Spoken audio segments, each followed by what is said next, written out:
Listen, listen, y'all. We got to discuss some serious breaking news right now that has taken place right now with these Charlotte Hornets. This is big time, y'all. We got trades to discuss. The Charlotte Hornets have acquired Coby White. Um, it was a lot of talks about some first round picks. I know we talked about that with Lonzo. We're gonna get into everything, y'all, because this trade signals something bigger than I think that we could see at first glance. This is a blockbuster, in my opinion. This is bigger than we all expected. I believe that Coby White is about to bring something to Charlotte that they haven't had in some time. I got to keep it 100 with you.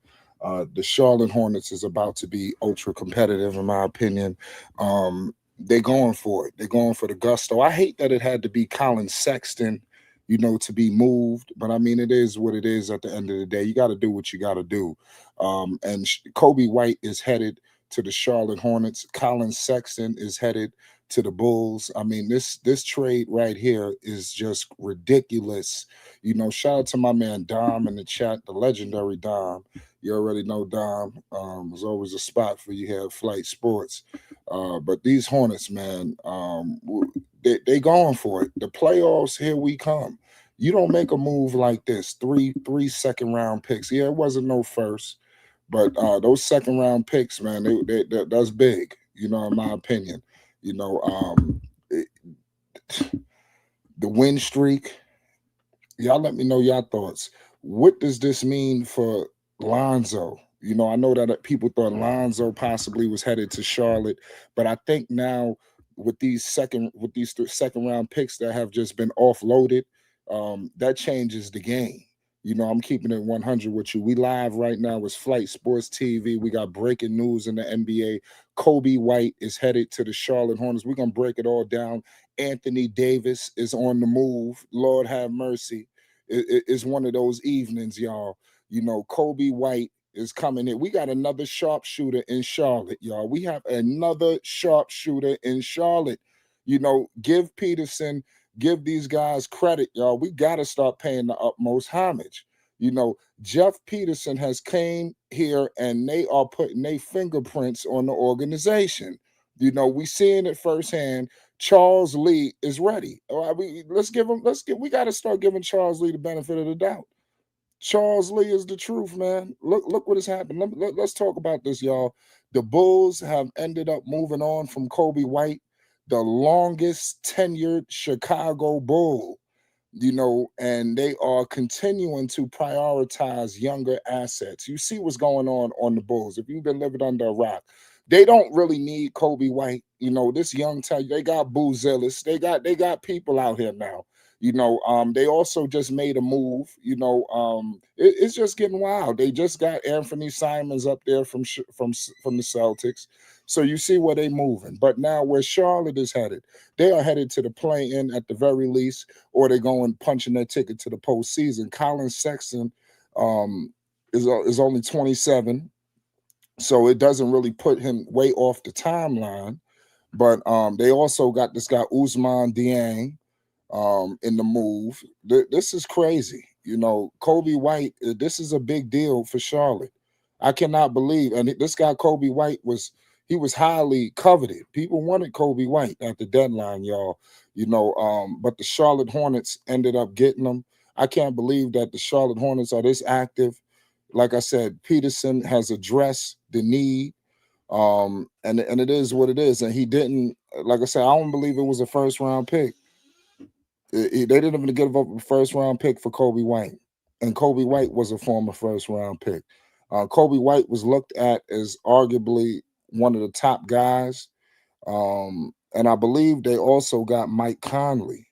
So if I'm not mistaken, the Hornets, you know, they get Coby White from the Bulls as well as veteran guard Mike Conley. So they got two guards in this thing.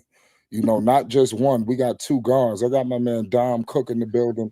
The Charlotte Hornets are just loaded at the guard position, and I'm telling you, this has nothing to do with Lamelo. It's only empowerment. It's Flight Sports. Talk to us, Dom. What's up, Flight? First I off, can't, before we kick it off, how you doing, man? It's been a man. minute. I'm good, man. I can't call it, man. Listen. I'm feeling good. It's breaking news. You never know when you can catch Flight Sports. It's an honor to even be back on the platform with you, Kirk. You already know what time it is with us. No doubt, no doubt. Well, you're preaching in the moment, man. I'll tell you this. Charlotte definitely seems like they investing for the future. Um, I know we all was watching that Lonzo Ball move, and listen, it's still an opportunity. Trey Mann sitting on the bench right now, Talk to him. collecting dust. So I see an opportunity still, because if you know this, but whoever may be watching may not know, but Lonzo got and Coby White got chemistry.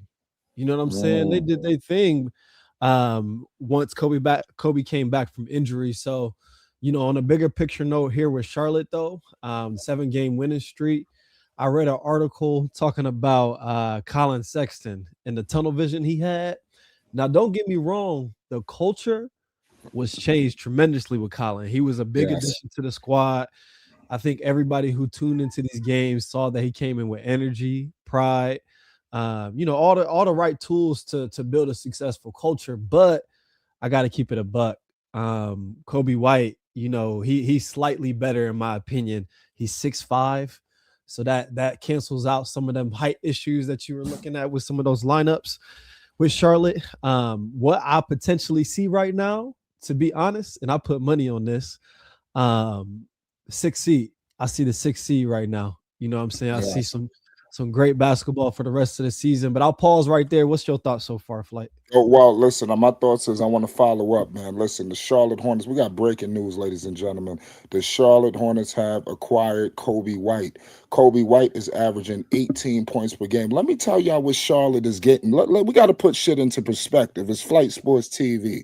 Now, listen, 18 points per game for Coby White this season. He's shooting 43% from the field. This is what we getting, y'all. We are getting a dude that puts up buckets, another 20-point bucket at any given night. That's what we just got. That's what we just got from the Charlotte Hornets. The guy's shooting 34% from the field, 80% from the line. Coby White is not here to take over anything from Lamelo. He is 6'4" listed here, but like I said, 6'4", 6'5". We know how that goes. The guy just put up 21 points against the Bucks. So this is what he played in 30 minutes, in that game. So I'm looking into what we are getting from this guy, and I think that the Hornets are going to make him better. You got LaMelo out there. He doesn't have to come out here and take over nothing. We got to understand something with Coby White. When Coby White got there, you know, well, not that when he got there, pardon. When everybody left, he was looked at as the savior. When Lonzo left, when Zach Levine left, DeRozan left. You see, Vooch, it's the last of the Mohegans. He's gone. It's all over with now with Chicago. Next, I guess, is we're gonna get into the power forward. I forgot his name. We're gonna get into him shortly. But what I will say is this: is over with. Coby White does not have to be the number one option. You got Melo here. You understand? You don't have to put up 20. You got Miller here. You don't have to put up 25 a night. You got Khan here. You got all these people here are going to make him better. LaMelo Ball is going to get him the ball in ways that he just couldn't get the ball, prior to. This is a whole nother level of playmaking that he is entering. Patrick Williams, thank you, Mo Kingston. You know what I'm talking about. He's the next one left, for them to just completely, just wipe this thing clean. Pause. But I mean, that's my opinion on this situation. I got numerous thoughts. Talk to me, Cook. Man, you preaching right now. Let me ask you this. So my prediction, sixth seed. You know what I mean? I can see seventh or sixth seed. I don't even see them having to really go into play-in if they continue this momentum. They're really not that far out from the sixth seed. If you really pay attention, if they ride this momentum, and again, like you said, 18 points. To me, definitely six seed vibes or 6-man vibes uh,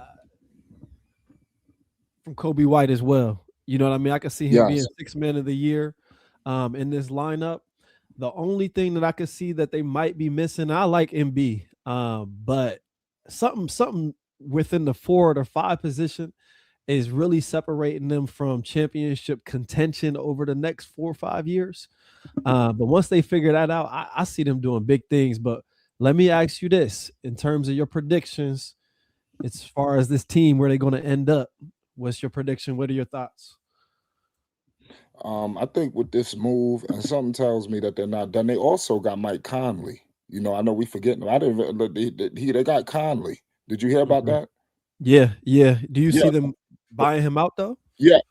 I don't know. We're gonna find out. I don't. I think they need to bring his ass right along, because Mhm. Conley is a winner proven in this league, and I believe that the Hornets are going to get to the postseason, but it may go through the play-in. But this time in the play-in, they're gonna be one of the in the favorable matchup. Maybe they have home court advantage. Mhm. The last time Melo was in the play-in, I know it seemed like it was ages ago, but let's remember the doors got blown off the hinges in all of those games. It was against Atlanta and I believe the Pacers. They just completely Yeah. violated them. Yeah, it was So rough. this time around, I don't expect that to occur. Because you are going to have weapons all over the goddamn place. The question now is health with the Charlotte Hornets. I'm looking at Brandon Miller. The goddamn shoulder is wrapped up. It's looking like Embiid with the leg. I mean, I was just looking crazy.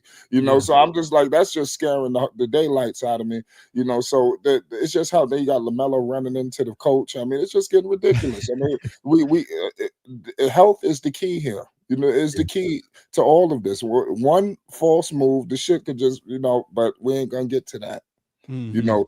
But with a healthy team, this team is getting to the playoffs, no question. No But it doubt. may go through the play-in, and I like their chances. I like it.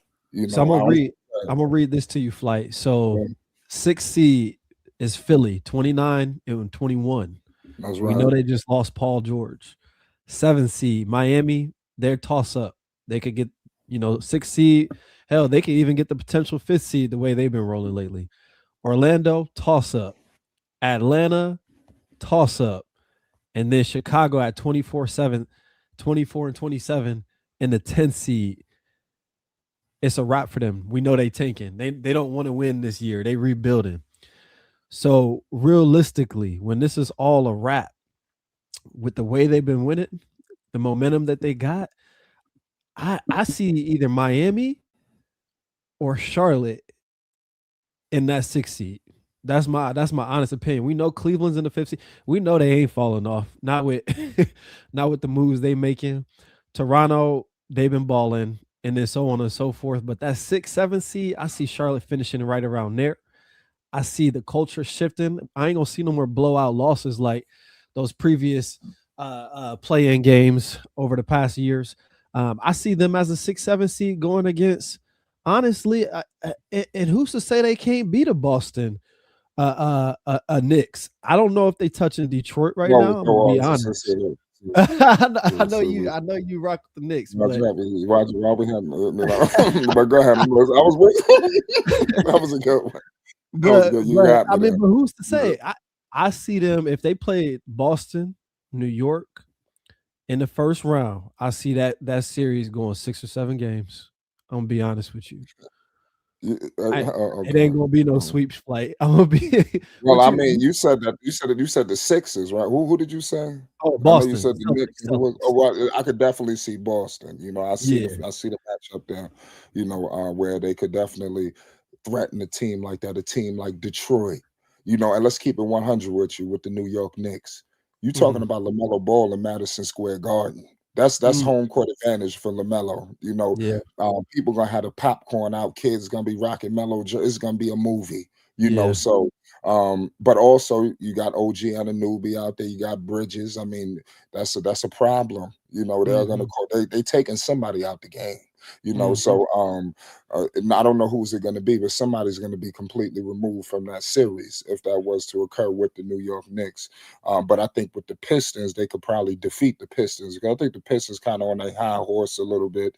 They having a mm, nice little year. I don't know how sustainable this run is going to be for Detroit. I want to see them in the next 2 to 3, to see where they at. Are they still hovering around number one, or are they going to fall?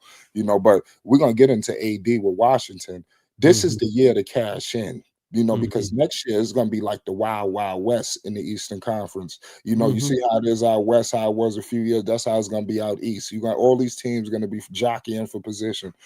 So this is the year for the Hornets to strike, to not only get to the playoffs, but to get that experience going into next season where it's going to be the wild, wild west. Mhm. These guys have to get that.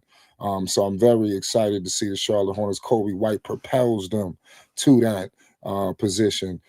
Pause. I like what's going on with Charlotte Peterson and them. They cooking up something. Mhm. So you saying six something seed? What about in that playing matchup? Let's go to some of the teams that they possibly would have to be facing. Remember, ladies and gentlemen, the Charlotte Hornets are taking on the Houston Rockets Mhm. in about 24 hours. It's a little, it's about to get wild. We're gonna get into some of these standings, y'all. I'm gonna break down at what's going on now. Like I said, the Charlotte Hornets currently are in 11th spot. Let's say they move up potentially to the Bulls, where I see that happening. The Hornets right now 23 and 28. The Bulls are 24 and 27. Hawks are 25 and 27. Let's say the Hornets go up there and take one of them out, hypothetically speaking. I'm gonna say Atlanta. Mhm. Um, let's say I like the Hornets' chances of going against the Bulls in the play, and the Hornets, I believe, is going to be the favorite in that matchup. Now let's talk about these other two teams. You got Miami and you got the Orlando Magic. I like Mhm. our chances against Orlando. I'm scared Mhm. about Miami. I don't give a Yeah. damn who the hell is on the floor. That's Yeah. Eric Spoelstra over there. They got to be respected. I'm just keeping it 100 with you. The Right. Hornets need to avoid Miami potentially at all costs. I think they could Mhm. beat any of these teams, but they want to stay away from Miami. Mhm. So let's see. Talk to me. What you think about You that? A you potential matchup. Yeah, you preaching right now. And everything you said, I agree with 1,000%. It's something about Miami that has the Hornets number. It don't matter Mm, who, like you said, it don't matter who's playing. Whenever they match up against Miami, it's like a psychological thing. It's hard for them to get over the hump. So in a play-in scenario, this new look Hornets, I mean, we don't know. You know what I'm saying? They could come out and blow them out by 50. But in reality, with that much pressure, all eyes on them, I see it being a real close match, and it could go either way. Those other two teams you mentioned, three really, Orlando, Atlanta, and Chicago, it's a wrap. mm. Charlotte, Let's go. Charlotte is better than them. Yeah, and the odds say they'll face one of them outside of Miami. Hmm. So that's why I'm saying that's my potential. But you never know. Miami, they might do something. We got to understand the Bulls just made a move. They're not looking to bottom out completely. The Bulls are making changes that they feel that they're going to be able to do a little something different. So let's see what they're going to be looking to still edge the Hornets out of this. Hmm. They know they got to keep winning, but I don't know. The Hornets, I believe, got the best player in this deal. We don't know what these second round picks are going to amount to. And the Hornets didn't have to give up no first. They still keep a lot of flexibility, to go out there and do something else. I think they could have got AD. I wonder what the price would have been for AD. So as well. The Hornets just made another move. It says that the Hornets are moving Mason Plumlee. OKC trades for Mason Plumlee. Hornets immediately flip Usman Dieng to Bulls, and Coby White trade. This is what's coming up on the reports right here. Hmm. Out And of it had to be a late report because they had already flipped that power forward Usman.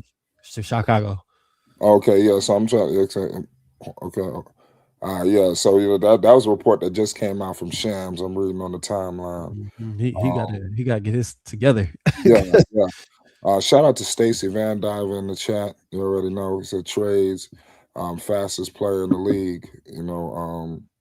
Coby White is the truth, man. A lot of people looked at Mhm. Coby White, y'all, as the number one option for the Chicago Bulls. Mhm. They had nice pieces, they had guys there, they even had young guys, but Coby White was looked at as the number one. Mhm. And they bringing that to Charlotte, where I think now we're gonna get a much more relaxed Coby White. He's gonna hit a lot of shots. I mean, you talking about Khan on one side, even taking Miller out the game, you bringing in Coby. I think the offense continues. But defensively, are we losing something with Sexton? Like I said, Colin Sexton do stuff that don't show up in the stat sheet. He did Right. change the culture, so Mhm. we can't sit up here and act like Colin, was this and that. Colin helped us, man. Without him, this is the people you need in the locker room. Mhm. And also, he helped them get Coby White. Coby Mhm. White is a much more talented player, but let's see if he could bring that grit. Even defensively. How's Coby White defensively? That's what I'm. What's up with that? In comparison to Colin Sexton, he's not going to bring the same energy as Colin Sexton would, right? We know Colin Sexton, what they call him, Young Bull. Yeah. He's not the tallest. He's not the tall, but he's got the biggest heart on the floor, right? When they need Yeah, that energy boost and the tie isn't going their way, he can come in the game and switch up the vibe real quick. But here's the thing about Kobe, and we got to be honest. I used to get into debates with 6'3". Chicago fans about they would be like, I was like, we need to like y'all got back when Lonzo was with them and he was playing well. Um, right after his injury, he came back, and I would get into debates with Chicago fans about. They were like, "Oh, we just need to build around Kobe. Kobe's the truth. We don't even need Lonzo. We can let him." I was like, "What is going on here? Y'all need to realize what y'all got." Then I started to really watch him, and I realized that Kobe is the truth. And coming off the bench, listen, like you said, Colin Sexton, he could hoop. He's the energy booster. They are missing a lot on the culture piece.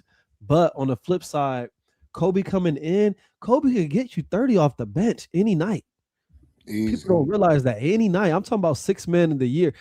I was looking at this situation like what's the starting lineups gonna look like? And I'm like, they can't break the starting four that they have right now. 1 through 4, they can't break that right now. That is too much chemistry, and Diabate ain't getting touched. You know what I'm saying? So Kobe has to come off the bench. He has to, and he's coming off the bench. That's a solid 20 points per game off the bench. Now you got somebody leading your second unit. Now, if you want, you can say, "Hey, Con, hey, Lamelo, take a night off. We got blank, blank, and blank on the schedule, and we could put you in Kobe in the starting lineup. We ain't missing a beat as long as he knows the system." So, in my opinion, I think they still got one more move to make. They got to figure out this. They got to add a 4 or a 5. I'm not really feeling TJ like I was as far as the project piece anymore.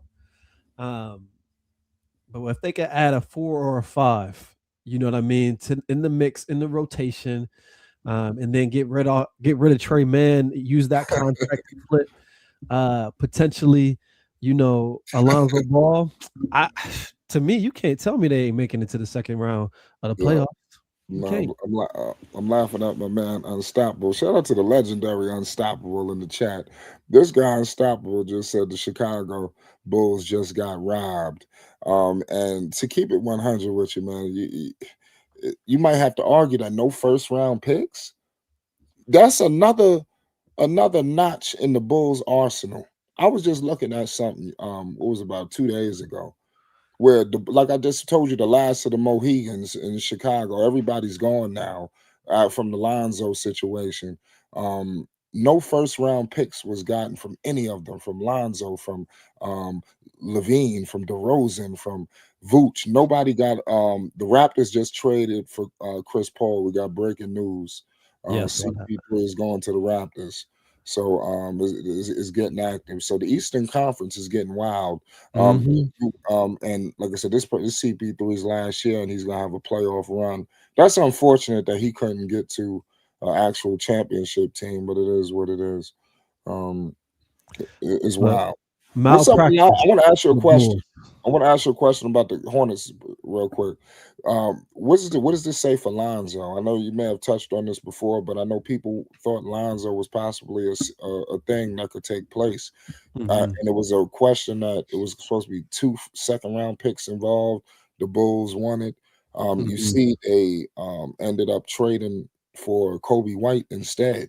Mhm. Um, what's going on there with Lonzo? Is that ship sailed in Charlotte? Did they make another decision? It all comes down to what they do with Mike Conley. If they decide to use Mike Conley in the same way they used Isaiah Thomas, in that veteran role, could kind of give Melo some game, blah blah blah. But at the end of the day, do we need Mike Conley on the bench? Real talk. I mean, the way everything's rolling, you know what I mean. We see Melo's in year what 6. You know what I'm saying? So it's like it's a certain point where right now I don't know if we need too much veteran leadership at the point guard position with Coby White on the bench. So to circle back to your original point, if we buy out Mike Conley, I could see an opportunity for Lonzo to go ahead and slide over. The only thing we would have to look at would be that trade man contract, right? Like, what we gonna do with that trade man contract? Is he gonna get flipped? Is he? They're not dropping him. He got 2 years left on it or something like that.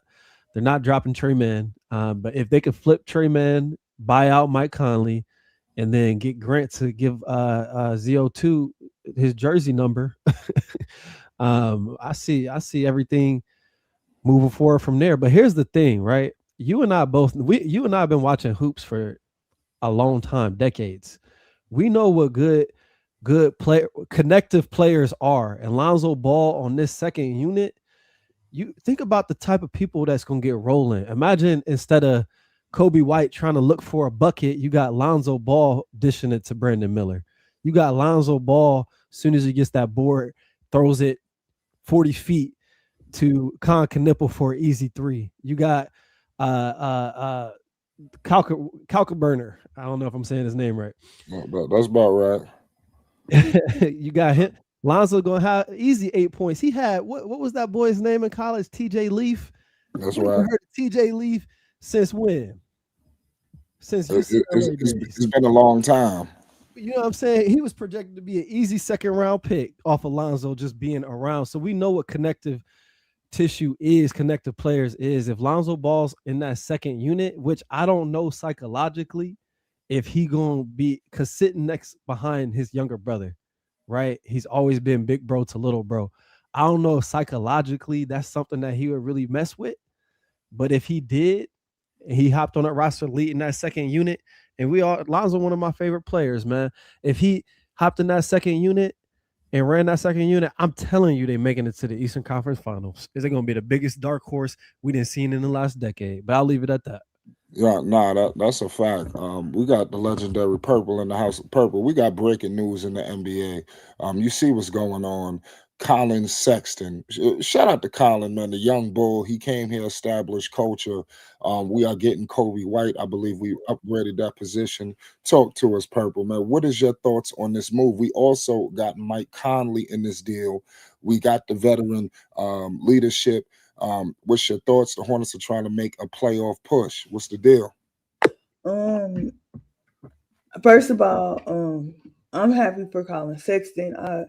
I do wish him further success. I hope he gets another deal after this season and whatever. But I'm kind of happy for Coby too, because I think even though Chicago was getting better this year, they showed a little bit of progress and whatever. It been time for him to go from the Chicago Bulls. I just think it wasn't that I don't think he was getting better. Of course he got better, but I think sometimes when players progress and the team isn't going anywhere, it can be like that player's not doing anything. I kind of feel like it's an upgrade from Colin Sexton slightly and stuff like that, but I'm happy. Mike Connolly, he's on his last legs. I like him. I think Charlotte is actually gonna buy him out. They have so many guards and stuff like that. I miss what he was saying about Trey Man, but I want to know with Coby White being on his team, and I think he's bigger than Trey Man. I don't know how much bigger in height, but I want to know how that's going to work now, because I did see at times Charles Lee playing Trey Man, a little bit more instead of Colin Sexton so far this year. So how does that work with Coby White, your new acquisition now? I mean, what you think, Dom? Well, yeah, I'm about to say, well, remember when he was doing that back and forth with when Charles Lee was doing that back and forth with Trey Mann and Colin Sexton, they was losing those games. They was losing. Yeah, I'm aware. And But my thing too, with the Trey Man thing, a lot of people say you re-sign guys so you can control the asset. I said at the beginning of the year, I never understood with bringing in Colin Sexton why you brought back Trey Man and you didn't. Of course, he was hurt, so his value was probably really low. But I just never understood re-signing him, and you had Colin Sexton on the roster already. That expiring contract though.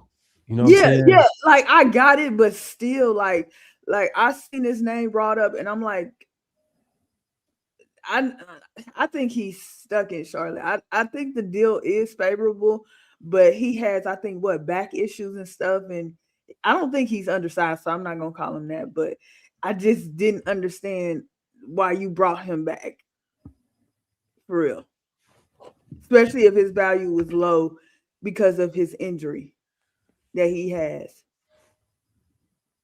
Good call. Good call. Yo, we got Unstoppable in here. We got Bulls representation. We got a lifelong Bulls fan in the building. Something tells me he's about to voice his frustration. He's already in the chat. Unstoppable, man. What the hell is going on? The Charlotte Hornets have upgraded this position. We're going to the playoffs. Talk to us. I mean, it's good on Charlotte side. Shoot, they got a score can get hot. You know what I'm saying? That's gonna help improve the team. You know, Chicago. I mean, they did decent, but it's just that that Charlotte trade, man. I don't know what the hell they was thinking about that. I guess they said they gonna get whatever they can get because they felt like they couldn't get nothing. You know, it's I like that they got Lonzo, but I wish he would have. I wish he would stay in Cleveland, man, because I think he got a good shot at getting the ring, especially LeBron go over there. I think he would have helped that team a lot. But you know, he reunited with his brother, so you know. Wait, it's not a done deal yet, though. He's still with Cleveland. Well, shit, I hope he stay with him then. Then when he become a free agent, then go over there. I would just wait out. I just do the 2 years over there. So I think he had 2 years left of his contract, right? I think like what, a team option flight or something like that next year. Yeah. Oh, it's a player option, right? Player option. Yeah, I think he's Lonzo. I think he should thug it out. I think he should stay with Cleveland. See if they can make a I play. don't know if it's a player option. I got to double check. It might be all just guaranteed. I got to double check that. If I'm him, I stay there. See how far you can get to the playoffs with James Harden. See if LeBron go over there. See how far you get with them. See if you can get you a chip. You know what I'm saying? Then when he become a free agent, then I'll go over there and join my brother. You know? But get back on track. They gonna be straight click. I said, man, I always say. You said what? Somebody just cleared it up. They said it's a team option. Team option. Oh, okay. Yeah, that's right. Yeah, they probably they will. Hopefully they keep it, man. Because like I said, this is gonna be the closest he will be able to get a ring. So, but yeah, I mean, Charlotte. Tell us about Coby White, bro. Like I have not tuned into Coby White for the last like year and a half. Tell us about Coby White. I see 18 points, but watching the games, what you think he gonna be bringing to the city of Charlotte? Getting buckets for y'all, shit. That's what I was to say. Yeah, he getting buckets. He a microwave player. He can get hot. He can give you 25, 30, you know what I'm saying? All depends what y'all need. Especially you got a good point guard like Lamelo, so he gonna be good over there. Don't expect him to play no good ass defense, you know. But he gonna be good. He gonna be good for y'all. You know what I'm saying? He can play the 1-2, you know what I'm saying? They can switch. Melo go to the 2, he go to the 1. You know? I told you, I robbed Chicago. Shit, I don't know. I wouldn't have took that, man. And you ain't putting no picks in that. Like, man, I'm good, bro. I keep his ass because what time the trade deadline over with? 3 o'clock tomorrow. So, man, I would have kept his ass at 3 o'clock tomorrow. My bad, 2:59. You coming with that trade? I take my chances with something else, man. Like, it was 3 first-round picks. You said what? It was 3 first-round picks. 3 second-round picks. Pardon me. Mm-hmm. Oh, second round, even worse. Hell no, I'm good. Unless they feel like they could take them picks and flip it. You know what I'm saying? The word is they talking about a bigger trade is coming. That's why I said I'm not gonna say they gonna tank yet. Who? I don't. Chi-Town or Charlotte? Chicago. Oh, I wouldn't put it But past. Charlotte, yeah. But like I said, Charlotte. Y'all I always said Charlotte gonna eventually turn it around once y'all got rid of Gordon Hayward. So Charlotte about to be they up and coming. They about to be one of them teams to look out for. You know. So let me ask y'all this: how many moves do y'all think they got left before the trade deadline? Really, I don't think they have any. 0. Unless they flip Coby.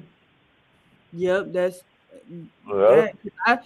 I knew Miles probably wouldn't go nowhere, and stuff like that. So that's about it. Could they be sweet? What if they trade for Giannis? They don't They have don't got shit for Giannis, No, man. you don't think they just add this extra? Do they can't move Kobe Hell right no, and finally in that deal? No, the only team I say there's only two to me. I think OKC the best thing they can get in the best package. Maybe the Spurs, but the Spurs won't have to give up Harper. You know what I'm saying? But right now, I was like, don't be surprised if OKC sneak up in there. They can offer the best package. No, you good. You good, no, I but was nah. gonna say, and then we got to think about it too. I think San Antonio is still under the cap. I'm not for sure about OKC, but if Charlotte, you said San Antonio, what? I'm sorry, my GPS is going on. I said I think they still underneath the cap, but I said Charlotte would only be involved in that trade. They are also over the cap, but I think by getting rid of just Bridges simply, they can be back under. I don't know how much under, but I do know all they got to do is remove Bridges. That'll be their only involvement, but they wouldn't get back like a player like Giannis if whoever OKC might trade, for them. Yeah, they ain't getting them. Yeah. I'm over here looking at this deal for Anthony Davis. Because we're talking about Giannis. I feel so bad for Anthony, man. He couldn't. They dumped everything on the Wizards. He got to stay healthy, right? I mean, it's how you turn around. The Wizards going to the playoffs next year. Oh yeah, no doubt. So that's what I'm saying. That's a problem. Scott talking about we delusional. I mean, we said that what's name wasn't going to the Charlotte. What you said delusional about what? Delusional about what? You're right. What part? It's crazy. Listen, in my opinion, tell you what, if you're talking about Charlotte, man, they doing way better than the Pelicans right now. I tell you that. Doing way better, but Charlotte is not done. The Pelicans down. Huh? They beat the Pelicans down. They came back from 20 plus. Destroyed them. So I mean, like I said, I don't got them making the playoffs yet, but they up and coming, man. They already showed you they up and coming. They done beat the dog shit out of the Lakers.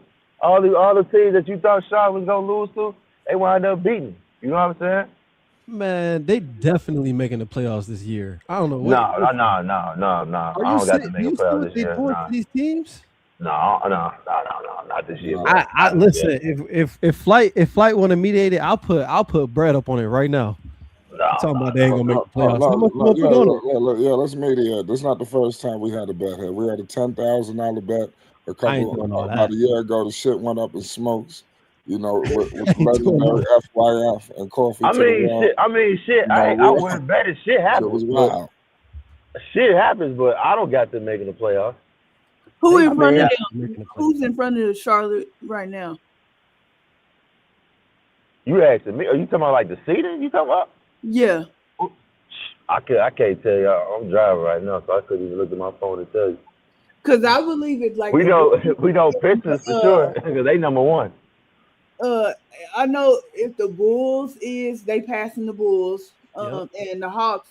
I know they can pass the Hawks. Yep. I'm unsure about Miami, but they should be able to pass Miami, so I can see them making the playoff. Ooh, I don't know about Miami. Well, I would say this then. If you talking about making the playoffs from the play-in, then yeah. But you talking about as far as hitting like 1 through 8, well, of course not 1 through 8, maybe like. Oh, and they can pass for both of you. Yeah, I mean, they'll get in there for the play-in. I mean, but no, not. I give you that. That's about it. Now the Magic, I'm unsure because somebody said the Magic is in front of them. So the Magic are in front of them. Yeah, Magic. I don't know. They should be better than what they are, but like because of injuries and just inconsistency. All right. So I got a better question for you, Purple. Who wins in the playing matchup? The Charlotte Hornets or the Orlando Magic? Who's at home though? It should be Orlando because I think Orlando is Yeah. a better team, but they inconsistent. Like I don't know, is it injuries? Is it inconsistencies? But I wouldn't be surprised if Charlotte beat them and stuff like that. Time out. So You saying if who you Charlotte is at got? home though? If they at home on that playing game, you saying they losing that game to Orlando? Yes, Orlando theoretically is a better team than them. Shout Wait, out to what's Sly. theoretically? Because they number one. They number one in damn near every category on offense right now. And that's great, but Orlando is still built better than the Hornets. Even now. Yes, even now. Nah. It's kind of close, I would say. Now, especially that Yeah, I they know got they another. can shoot Thunder. I was about to say that. Like I just can't put my finger on it on why they like I said, I know earlier in the year France and what's the name was both hurt, but it's still like I don't know. Like that team is weird. Let me break this down real quick, Purple. So you said at the point guard position, I'm going Charlotte. At the shooting guard position, I'm going Charlotte. At the small forward position, I'm going blank. Like it's even, it's neutral. I can't really choose between Brandon Miller or Franz Wagner. They on the same level to me. At the four, I'm going Paolo. Paolo's better than Miles Bridges. At the center, Musa been doing his damn thing. I'm going with Musa. That's three for sure better players in the starting lineup. And Coby White off the bench. Who Did you on forget Orlando about is balling Desmond? like Coby White? You got Wagner over Miller? No. I said neutral. I said I don't know who is better out of those two. I would take Miller without hesitation. I think Wagner is more of a guard that plays the wing position, but Y'all really think? And I think Miller might be the best player in the Charlotte one day. But y'all think he killing France for real right now? I ain't saying that. I ain't saying all that. For that, dude is a problem. Every time I look up, he is putting up buckets. You know, so I can't sit up here and discredit. yeah, like I said, I felt like He Orlando. is averaging 22 points per game. Yeah, They on the same level with me. Miller averaging 20. So but the crazy thing is Wagner's averaging more in points. they shouldn't. He's averaging Yeah, 2 more points. they shouldn't be on the same level at all. Cause, like I said, I don't know what's wrong with Orlando. Really, I don't know if it's Pablo or what. Like, but it's something not right over there at all. Listen, Nah, that's anybody 6 through 10 right now, Charlotte is definitely competing with, if not damn right beating them for sure. I'll just keep it a buck. They going to the playoffs, y'all. Y'all better get y'all motherfucking popcorn ready because it's going down in April.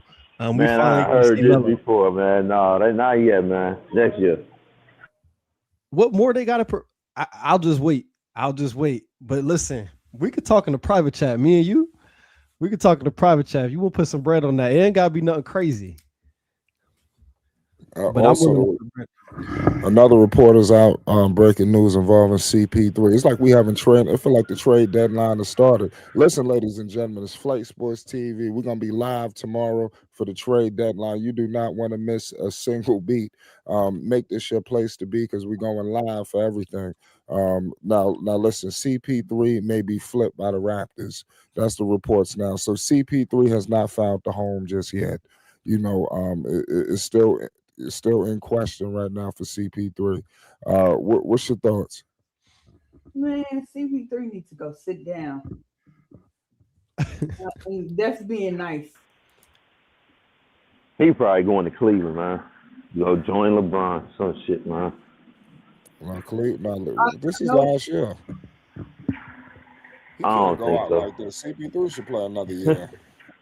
He should play another year. You can't retire like this. This is foul. Or on the fact, This is what's his foul. contract? What's his contract? He should do another year, man. Well, yeah, but what's nothing crazy? What's his contract? I know it's under 10. I know that. Well, shit, I just agree to a buyout and go to a championship caliber team. Well, Somebody need a point guard. Lakers need a point guard. this Wolves very need a hard. point guard. That's Rockets need a point guard. Hey, 3.6. 3.6 is what he got this year. Oh yeah, man, yeah. Give me that buyout. I'm going to a team that need a point guard. Easy. Yeah. Listen, So I agree with you, Flight. yeah, I mean, yeah, there's a lot going on. I agree. I mean, listen, I agree with a lot of y'all. The Charlotte Hornets, man. Who else can they beat? Can they beat? Let me look up this other team. Give you another scenario. Can they beat the Atlanta Hawks? Yeah, Of easily. course. Yeah. Easy. Yeah. Mm, You know, guys, the Hawks got some pieces now. They do, but pieces are like second, Wait. third Oh, pieces. Right. They got this kid Johnson who's been balling. Yeah, but that's about it. And I don't think he really a first option. I think he a good player, but I don't think he a first option. Right. The Porzingis has been gone. Yeah. They said I thought it was injuries that was keeping him out. They said he got some kind of issue with I don't think he an asthmatic, but it's No, something. it's an injury. I They mean, he's lying. that's They why. lying. They lying.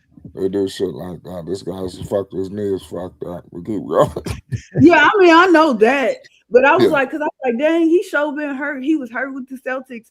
And then they was like, no, he's been hurt, but it was something about his lungs. Right. Why he's not playing, why he can't play that long, per instance. I said, that's fucked up. He's 7'1" or however tall he is, and he got something wrong with his lung. Yeah. They got Corey Crispit. They got Luke Kennard. That's CJ trash. just got there. I like the Hornets' chances here. I told you. They play defense. This kid Dyson Daniels. You know he's gonna be checking Melo. So I know it's no. I ain't concerned with Dyson Daniels, but I'm just throwing his name out there. You got the Oneki or Congo. Will he be checking Melo though? Flight? Will he? He might be all over the place. It's so many people to guard now. I don't know who gonna be. I'm giving a scenario in the Hawks' sake. I'm not saying that he's a threat to Lamelo. We know what can happen, but we just putting out the best defender at guard. The best thing for Atlanta to do is to take first team on defense too. So that's why I put a little respect on his name. That's why I threw Dyson Daniels out there. Isn't he first team on defense? Yes. Yeah, that's what I'm saying. Yeah, I threw him out there. I got to show him a little love. So let's see. Well, here's the thing. Here's the thing that Charlotte really got to do, Flight, and honestly, everybody, they really got to win. Are we gonna see what they do over these next 5 games right before the All-Star break? That's where they really got their little comp coming in, right? Because they play Houston. I think they play Houston twice. This Houston game tomorrow is gonna be a movie. Houston ain't gonna just bow down, you know what I'm saying, and bend over. Like, hold on, let me see. Charlotte plays. Who they play? They play Houston, Atlanta. That's a win. Then they go back to Atlanta, and then they play Houston again right after the All-Star break. They got 1, 2, 3. They got 4 more games before the All-Star break. I don't know if they beat in Houston tomorrow. They have to beat Atlanta twice. If they beat Atlanta twice before the All-Star break and then somehow manage to beat the Pistons at home, like they playing in Charlotte, if they win these next 4 games, they go into the playoffs for sure as a 6 seed. I'm telling you right now. Yeah. I think like I said, I'm trying to pump the brakes a little bit. I mean, I want them to beat Houston, but I'm not. What's their schedule again? Say schedule again. It's gonna be a very tough game. They're going in Houston. If they beat Houston tomorrow, they're gonna have everybody's attention in the NBA. Right. Right now, they people like them. They're a hot team. But if they go to Houston and beat them, Kevin Durant, listen, man, they're going to get everybody's attention. They're going to have everybody's undivided. What's the next 4 games, Mike? No, I got you. It's Houston, Atlanta, Where they go into Yeah, that's a Houston, then they W. go to Atlanta, then they go home and they play their Detroit, and they stand at home and they play Atlanta again. They'll beat Atlanta both times. Yeah, they're gonna be Atlanta. I don't Twice. got them. I don't know about Houston and Pistons, man, but Right. Atlanta for sure. Right. I'm saying if they win those 4 games, though, I don't know about Houston, but if they beat them, they go into the playoffs as a 6th seed. If they lose versus Houston and lose versus Detroit, they still got some work to do. They're not ready. You know what I'm saying? They still got to build that culture up, build that staff, that team, that roster. They still got to build. But if they somehow to go on an 11-game winning streak heading into All-Star break, I'm telling you right now, they're going to the playoffs. I got a question for y'all. I'm looking at, you know what team is going to be a threat? I'm going to repeat myself next year. The Washington Wizards, man. I'm looking into this thing, man. They're going to have Alex Sarr, Trae Young, Anthony Davis, and you know they in potential race for this number 1 pick. You know, this thing can get wild. You know, if you Washington, man, this team can be a threat next year. Charlotte, they got to cash in this year because you know the Wizards, they're gonna be probably at the top of the East. I wouldn't be surprised. I really If wouldn't. Anthony Davis is healthy. Wizards? The Wizards, yeah, I think the Wizards could be at the top of the East next year. If Well, Anthony we're gonna Davis say this then. I would say, depending on Anthony Davis' health. If Anthony Davis is healthy, then yeah. If he ain't, hell no. And you know how Anthony Davis give it up. Trae Young is explosive in New York City. You know, that's what I'm saying. As a Knicks fan, I'm a little concerned, you know, with Trae Young. Because he's not afraid of New York. You know, he'll go to the Garden and put on a movie. You know, so he's my main concern. I think anyway, Trae Young, playoff Trae is something. You know, he's something. He's gonna have a chip on his shoulder because Atlanta pretty much ushered him out the door. They sent him to Washington, probably thinking it was over with.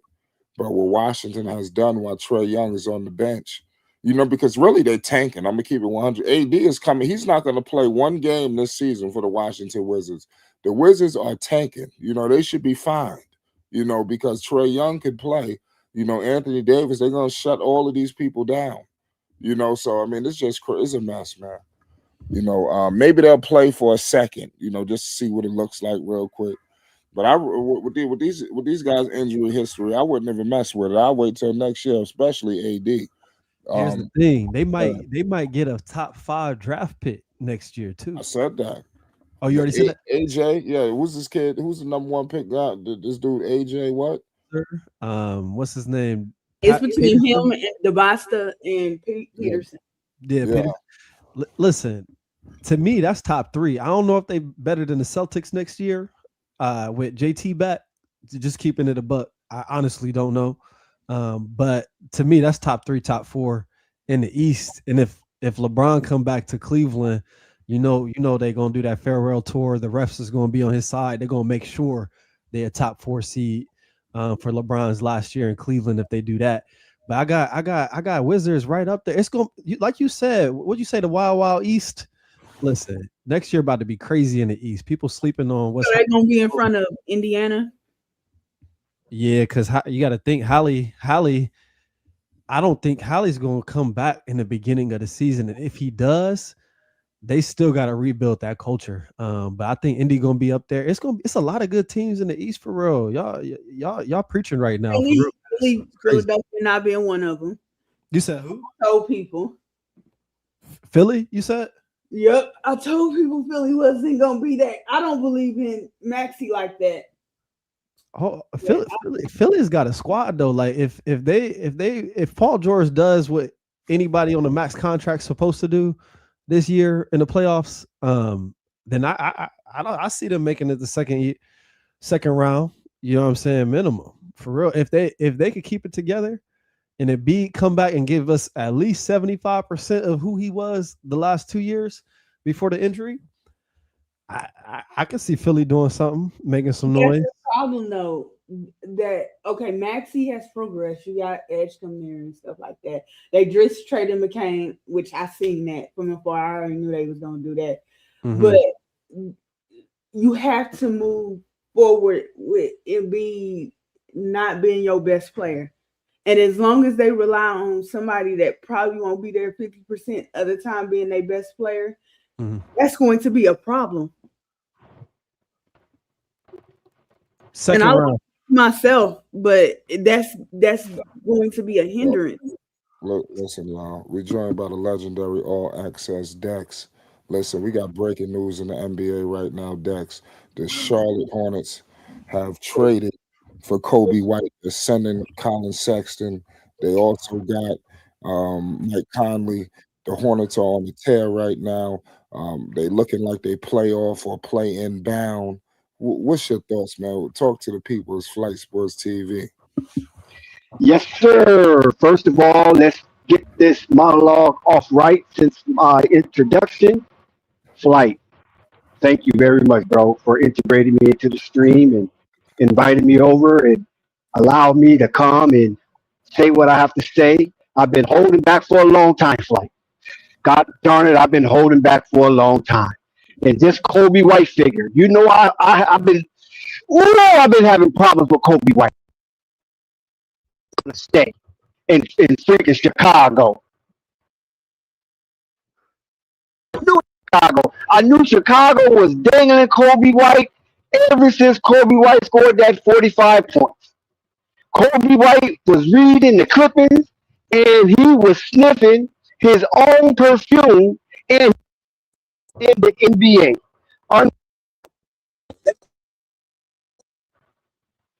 Shout out to Flight Sports TV, the machine, the voice of the voiceless, the people's champ, the hottest in these streets. Shout out to the panel and its premium peak. Shout out to the chat and all of its cacophony. Spewing out of the cracks and crevices of Flight Sports Block. And big ups to everyone pulling up the Flight Sports TV. Please hit that like button. Hit that subscribe button. If you have yet to subscribe, you're playing yourself. And definitely hit that notification bell so you won't miss one iota of an exuberant experience. Flight, they had Lonzo. Flight, they had Lonzo. Lonzo didn't want to come. What happened? They let the second round. Why this guy keep not wanting to come? What is wrong with Lonzo? He's hanging on the thread. Why he don't want to come over to Charlotte? He's coming off the bench anyway. And Flight, I heard you say the other night on your stream, which was very necessary, that Lonzo shouldn't be chasing no ring right now. There's no haste unless he knows that knee is not going to hold up for the next 4 or 5 years. Unless he knows something. If that knee is not going to hold up. So he's over there in Cleveland when he had ample opportunities to come over to Charlotte and play with his bro. I don't understand it. Dude, you're not the same Zoe that you once was. You got to get over that. That phase of your life is over. Now it's time to resurrect something that has never been done before, and that is the big baller dream. Having all 3 brothers on the same team. Now, Flight, everybody keeps saying, get over it, Dex. That's not going to never happen. But it seems like it always seems to rear its ugly head every season during trade deadline, especially when Lonzo Ball is eligible for a trade. I don't understand. I mean, I would love to play with my brother. I know Melo is shining right now. Some people say Melo don't take the game serious. Maybe Lonzo believed that. Maybe Lonzo believed that, man, my brother's just so good, he don't even take the game serious. You follow what I'm saying? I know my bro. And I know when he's taking it serious and when he's not. And Flight, what about that subliminal message between Charles White and Lamelo Ball colliding head to head? I think that's subliminal, Flight. Even though it was a physical action, but it meant something more. it shows that Charlotte been sweeping under the rug the the vast disagreement that Melo has with Charles Lee. Now, see one thing about Lamelo Flight that I learned from his dad that he will forgive, but he don't forget. Now, even though Melo jumped in the air and bumped into Charles Lee in the locker room after the seventh win in a row, he was very elated. But that wasn't because of what Charles Lee did. That was because what the team did. All Charles Lee did in that game against a very, very prominent team, if I may add myself, is put in the players that's supposed to be in there anyway. He stopped. I would give him credit that he stopped juggling his ego and allowed the players just to play. And you see, once Brandon Miller had something to say, see, this is what they're not telling you. Brandon Miller is colliding with Charles Lee as well. And that right there, Charles Lee like said, wait a minute, okay. I'm already hanging on the string with LaMelo. Miles, I ain't really worried about when he puffs his chest. But LaMelo so. But this regime didn't draft Melo. But this regime drafted Brandon Miller. And they drafted him after Wembanyama. So they have high expectation for Brandon Miller. And I can't try to suppress. I'm going to use that word. Suppress Brandon Miller because I want my ego to overthrow anything that these young men are doing on the court. See? He already clashed with LaMelo, and he continues to clash with LaMelo. And then at the same time, he was on the verge of clashing with Brandon Miller. Brandon Miller like, oh, no. This is not, no, you're not going to do me like that. I'm going to play my game, and don't bother me. Period. I'm the highest draft pick on this team. Don't forget that. I came after the 7'5" alien, the second overall pick, when there was buzz about Scoot Henderson, who was going to be the second overall pick, Scoot or Brandon Miller. So don't fuck with me. This is Brandon Miller's attitude right now. If you notice, Brandon Miller has said, fuck the naysayers, I'm playing my game.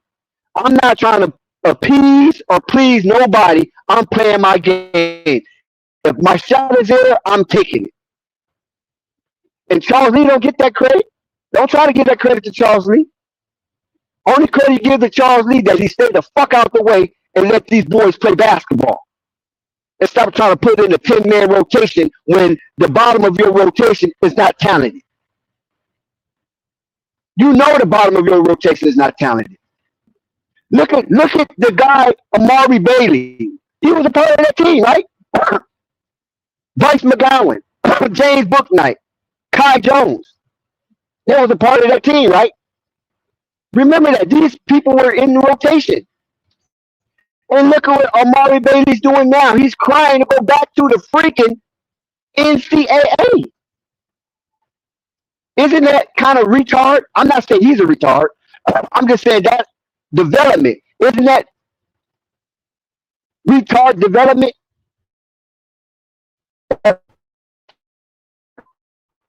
Way arrested development. He's going backwards. How you do that? And you drafted this guy. The mindset of that organization is ridiculous. And now we see Lamelo was in prison. What started? And Lamelo had enough. I'm telling you guys right now, Lamelo had enough. He's tired of these lame duck coaches trying to build off of his skill set when they had nothing to do with it. And Brandon waking up to see that I would never be an all-star if this guy continued to suppress me. And maybe next Brandon Miller might be an all-star. Because this guy is playing way above expectation. And those who champion Brandon Miller to the Charlotte Hornets was 100% right. And they should be acknowledged for that. Those who didn't champion Brandon Miller to the Charlotte Hornets, was absolutely wrong, and I'm among that crowd. That's right. So Dex, I want to ask you a question. I want to ask you something. Shout out to everybody. We got everybody on the panel right here.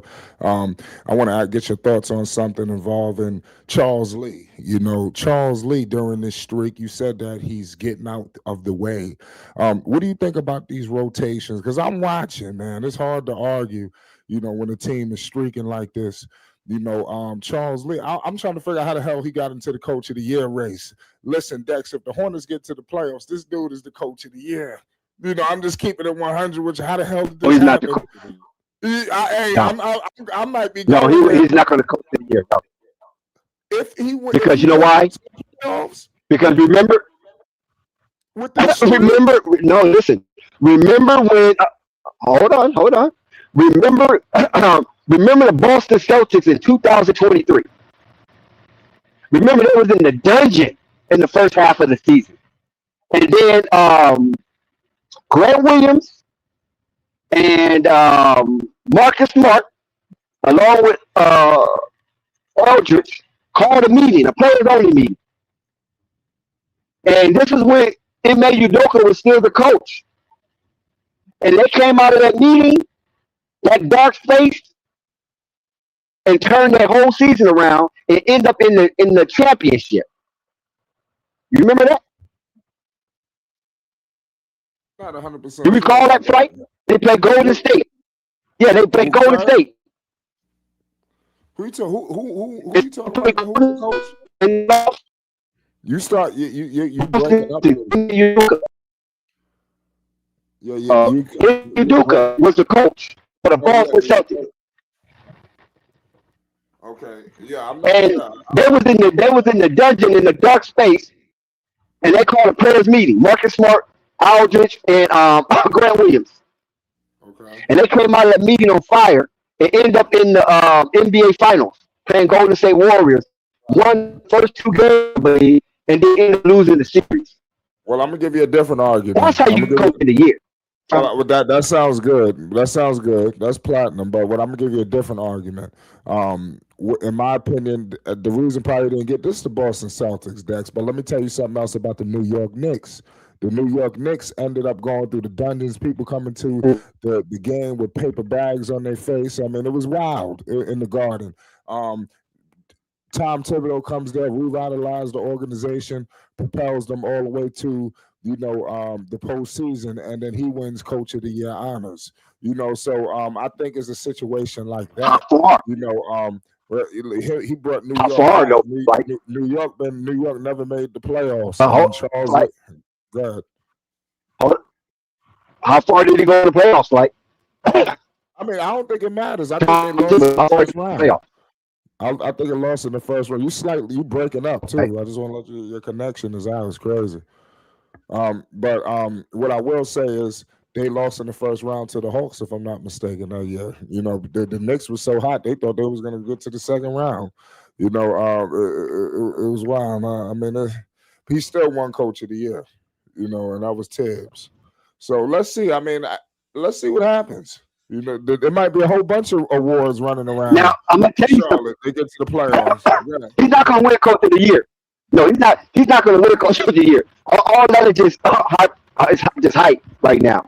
The Coach of the Year right now, in my opinion, is the coach of the San Antonio Spurs. That's the Coach of the Year, and I think he's in the league far above everything else that's in the league right now. Is the San Antonio coach. I know he's a Hispanic guy. I can't remember. I think his last name was Rodriguez or something like that. I think he's the Coach of the Year by far, right? He's been doing that without Wembanyama, so that is a bigger grand story than a 7-game win streak, and and you flailing that you're really doing something right now, and you're still in the cellar. You follow what I'm saying? You're not even in the play-in conversation. You're still in the cellar. So you got to get at least the 10th seed or 9th seed, and to hold that a little bit before you get to looking for awards and things of that nature. Another thing, Lamelo got no All-Star, so they don't have no All-Star, and I doubt if you get Coach of the Year if you can't produce an All-Star. You follow what I'm saying? So I think San Antonio coach is coach of the year right now. It's his to lose. Charles Lee finally, is getting out of his way. I don't know if it's pressure from the ownership or whatever, but one of the keys to Charlotte turnaround is not so much Brandon Miller and Lamelo Ball or Con Knipple. It's that damn Musa, the move, that damn Frenchman. By way of Africa. You follow what I'm saying? That guy is giving Charlotte Hornets so many second opportunities. Because I want Charlotte. You follow what I'm saying? Even though I detest some of the stuff that goes on with that organization, I still watch him because LaMelo Ball is here. And I like Con Knipple. Let me ask you this. And I just got to keep it a buck. Did you just say Con Knipple ain't got nothing to do with this turnaround? No, I didn't say he didn't have nothing to do with it. I said one of the biggest impact is Musa. All of them got something to do with it, even Miles Bridges. Because Miles Bridges has some pretty good games. You follow what I'm saying? Some highlights that sparked the Charlotte Hornets to energize them to play it down, to the wire, especially against San Antonio. But Musa, when you have a player like that, a Dennis Rodman type player, you follow what I'm saying? Because that's what he's looking like he's going to become. And it could be even better than Dennis Rodman because he's a better scorer. You follow what I'm saying? Musa got footwork because he's a soccer player. So all the soccer players got footwork. But nevertheless, Musa gives them so many second opportunities. When you look at that, just imagine you getting 10 offensive rebounds. So that's potentially 20 points, right? Without the threes. That's potentially 20 extra points during that game. Where if you don't get those 10 offensive rebounds, you get 1 or 2 offensive rebounds, that's only 2 to 4 points. And that's a big difference. And that's what shook San Antonio up.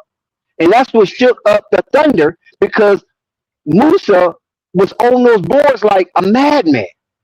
And that makes teams frustrated because those two teams are the two top teams in defense, right? Thunder and San Antonio Spurs. And when they get a good defensive stance and they get a shot that comes off the rim and it ricochets, and then you got a player that moves from his spot to another spot and get the ball, when you're supposed to have at least 3 defensive men defending that restricted area for the carom off the rim or backboard or even air ball, that's frustrating. And now they get 24 seconds again. You follow what I'm saying? That kind of impact the mentality of teams. And if you do it too often, too much, it wears them down mentally. And now the defense is not as stringent as it was if they wouldn't get these second opportunities. And you cannot give the Con Knipples, the Brandon Millers, the LaMelo Balls, and the Miles Bridges of the world second opportunities at a first impression because they're going to burn you. And we're looking at that. So, yes, Con Knipple was very, very important to this run. But okay. Con Knipple is not getting those offensive rebounds and getting them second chance shots, especially when LaMelo's not in the game or Con Knipple's not in the game, Miles Bridges not in the game, or even Brandon Miller's not in the game. Musa is still giving Charlotte Hornets second opportunity. And we see the example of that with Colin Sexton. How he emerged as a good trade deadline situation or commodity. You follow what I'm saying? Because even he benefited off of Musa getting them second opportunities and Colin Sexton getting to the free throw line. He's damaging the defense or he's making those 3-point shots that are just daggers after playing a hard 20 seconds of defense. And shout out to everybody on the panel, man, and big ups to Purple Baby and everybody. I haven't seen you guys in a long time. I hope all is good. I'm about to say, this is my first time. I never met you before. This is my first time on here with you. But everything you saying is true as far as Musa. I just can't give Musa all the credit. I got to go ahead and split that between him and Con. The reason why I put Con in that conversation is his professionalism and consistency. That boy been cooking from day one, doing the same things that we saw him doing in the preseason. He's doing it right now. He's just doing it at a higher level. That boy has changed the culture. I don't. At first, when they drafted Khan, I said, "What the hell they doing? We could have got somebody else. Not him at 4. We could have got Khan at, I said 6, 7. Hell, we probably could have got Khan at 8 or 9. That's what I thought originally. But every single day, that boy has proved me wrong. Showed up consistent. Everything you said about Musa is all facts. That boy bringing an energy, something we ain't never seen before. As far as the offensive rebound, the consistency, the motor on him, and it's a seamless, perfect fit. The only thing I wasn't agreeing with what you said was Charles Lee. It feel like you ain't messing with Charles Lee. Listen, I don't even like Charles Lee like that, but I got to give him credit where credit is due. He didn't change the culture around. He's been consistent with his corny ass post-game consistency. He does that every single game. That energy, that same. We look over, all we see is Charles Lee clapping every single game, just clapping, losing, winning, clapping, doing the same thing. But I gotta admit that he has changed the culture, and his consistency is what those young dudes needed. You got to remember when Melo and MB, when they first got to Charlotte, they was turning up. They was on some hood shit. You know what I'm saying? They wasn't consistent. Now they got this new energy. They got this dude like Khan and other Dookies that's coming into the mix. They bringing in Charles energy, switching up, having standards. I think Charles Lee deserves his credit. I'm not saying coach of the year, but I am saying that boy deserves to be looked at as coach of the year. Yeah, he gets his credit when they do the right thing. But if you ever notice, Charles Lee is a micromanager, and that doesn't fit well in today's NBA. Micromanaging. These players are very skilled. A lot of them have been cuddled, coming through AAU and things of that nature, or even to certain collegiate programs. You follow what I'm saying? Duke is not one of them, of course, because you had Chesky, so he established the Duke culture. He ain't cuddling nobody. Either you got it or you don't. If you don't, then you ain't playing. Simple as that. You know what I'm saying? He got that. He falls from the tree with Bobby Knight. Either it's in you or it's not. But nevertheless, Charles Lee is a micromanager, and sometimes that could be an irritant to professional players. And if you notice, he rarely says anything to Brandon Miller. Just keep that in mind. The most person he talked to is Lamelo Ball. He doesn't say much to Con Knipple either. And he definitely don't say nothing to Miles Bridges. And if he does say anything to Miles Bridges, I don't think Miles Bridges pay attention to too much of what he's saying. Because we know Miles Bridges, he's been reared under Izzo at Michigan State. So, that's the Hall of Fame coach in itself, where some of the players that's on this current Charlotte Hornets team haven't been playing under no Hall of Fame coach.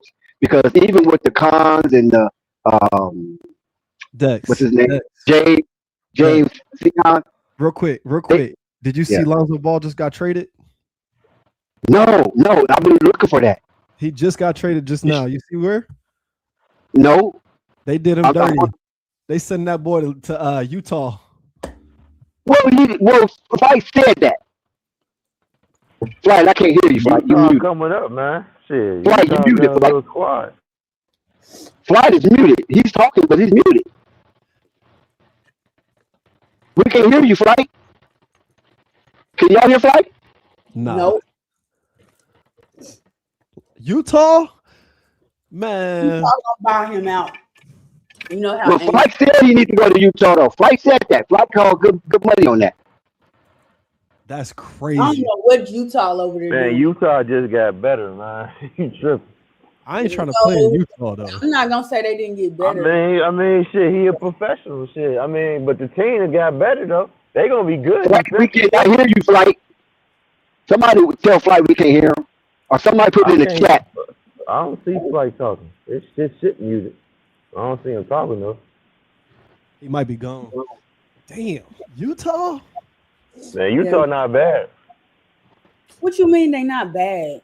They got not a down. I'm talking about as far as the squad. Utah improved. You can't see that. I mean, I don't know what to tell you. Where?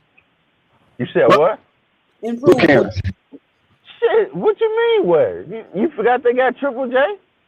Yes, That's I the one. remember they got him. He don't rebound. Man, look, the team that got better. I like They bugging. Jackson Jr., Okay, listen to this, Unstoppable. What about your boy Coby White? I mean, I don't know if you heard me earlier. I mean, I think they got fleeced. I wouldn't have traded him. I would have kept my I would have held on to him. That's the best you can give me. It's 3 second-round picks, Colin Sextons, and whatever that damn Dangy, whatever his name is. I mean, but didn't Rave and myself scream from the top of our lungs, get rid of that Coby White guy? Remember that? And you're like, nah, they need that off the bench. Yeah, remember, because Kobe was coming off the bench. He's like, nah, they need to come off the bench. But we said, nah, man. What messed them up? They should have traded him while he was hot. While he was he's still Nikhil Alexander Walker. He's still the same player. No, but I'm saying when he had that stretch when he was dropping 30, 40. He's still going to do that. He's still going to do that. He's not injured. Oh, well, I know he's still going to do that, but right now, the way he's been looking, he ain't looking like his old self. So because they didn't give him the team. Remember, they told me that he was going to hit the team. They gave it to John Kennedy and Buzelis. Coby been dealing with an injury, Dex. I know, but it's not. It was nothing that was, career threatening. He get over that little shit. He's young. I mean, but he ain't been looking like himself because of the damn injury. He been gone. Neither has Josh Giddey. Nah, man, Josh Giddey don't got nothing to do with that, man. I'm just saying, though, he ain't been looking the same out there, did you? Josh Giddey was on the team last year. I know, but what I'm saying is that remember Josh Giddey got hurt this year. Yeah. And he came back. Where's Josh Giddey at? I mean, last year he was on fire. Earlier this season he was on fire. I never was a fan of Josh Giddey like that, man. I'll trade his ass too. But they gave him that money. I mean, you still can trade him. It don't matter if you pay him or not. Somebody will take his ass. I never did like the Josh Giddey trade. You know so everybody's gone. Pooch gone. Coby White gone. The last of the Mohicans. So this is an all-new Bulls team. Billy Donovan gonna be there forever, man.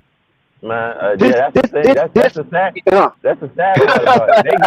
They can get the #1 pick, but you still gonna have Billy, man. Still gonna have Billy. Billy outlasted everybody. Can you believe that? You know what's crazy about that? If it had been another organization, they would have fired his ass a long time ago. Of course, they wouldn't have broke their team up. Yeah, but this dude get an extension, which is crazy. A dark extension. Remember, they did it in the back alley.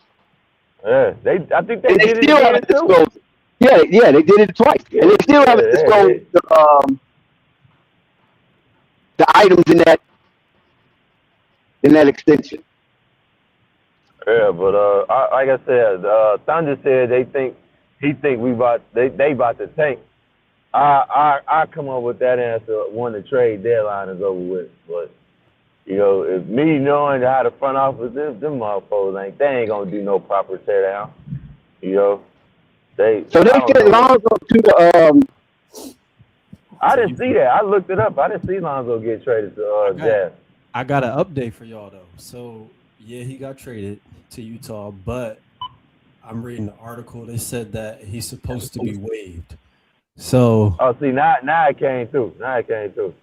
You see it now? Yeah. So I looked at Google and shit popped up. You know what I'm saying? I mean, that's a good. I think he'll do good at Jazz. Shit. I would have liked him to stay with Cleveland. I think Cleveland should have kept him. I would have played them 2 years out, play with Harden, play with Harden and LeBron James. So we know LeBron gonna go back to Cleveland, try to get a ring, see how that happens. Then I would have left and joined my brother. We're gonna see. He gonna have, if they buy him out or if they waive him, he could choose. Yeah, they buy him out. Yeah, of course, yeah. And I don't know where he gonna choose. I was about to say, even if they do buy me out, I might go join the Lakers or the Rockets just for 1 year. Lakers or the Rockets definitely need Lonzo. Yeah, give me a 1 year vet minimum or whatnot. Let me see how I get this ring, then I come join you. They need a point desperately. You right, bro. Like or the Wolves. Shit, the Wolves can use him too. Shit. Man, that would be interesting. I ain't gonna lie. It's a lot of options. Oh, Yeah, Flight went MIA on as soon as that Lonzo Ball news broke, huh? he probably making the video right now. Right. Hey, look, it was a pleasure meeting y'all both, man. You Purple and then you Unstoppable, man. I'm gonna holla at y'all. If Flight, you can hear me, I'm out. Nice All meeting right, y'all, fam. man. Be smooth. Hey, Dex. Oh shit, Dex done left. Purple, you still here? Well, I guess I'm by myself. Then Purple gone. Let me see if I can look at the chat a little bit. I ain't gonna be able to chop it up with y'all like that because I'm driving.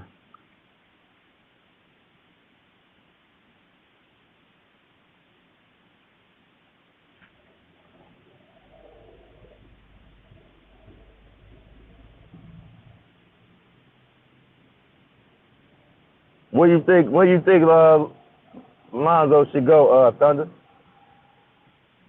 Oh, listen, we got breaking news. Listen, man, it's Flight Sports TV. I had to take care of some business. I went live fresh from work, but I'm here with you. Lonzo Ball is in the Utah Jazz. He just got traded. It's breaking news.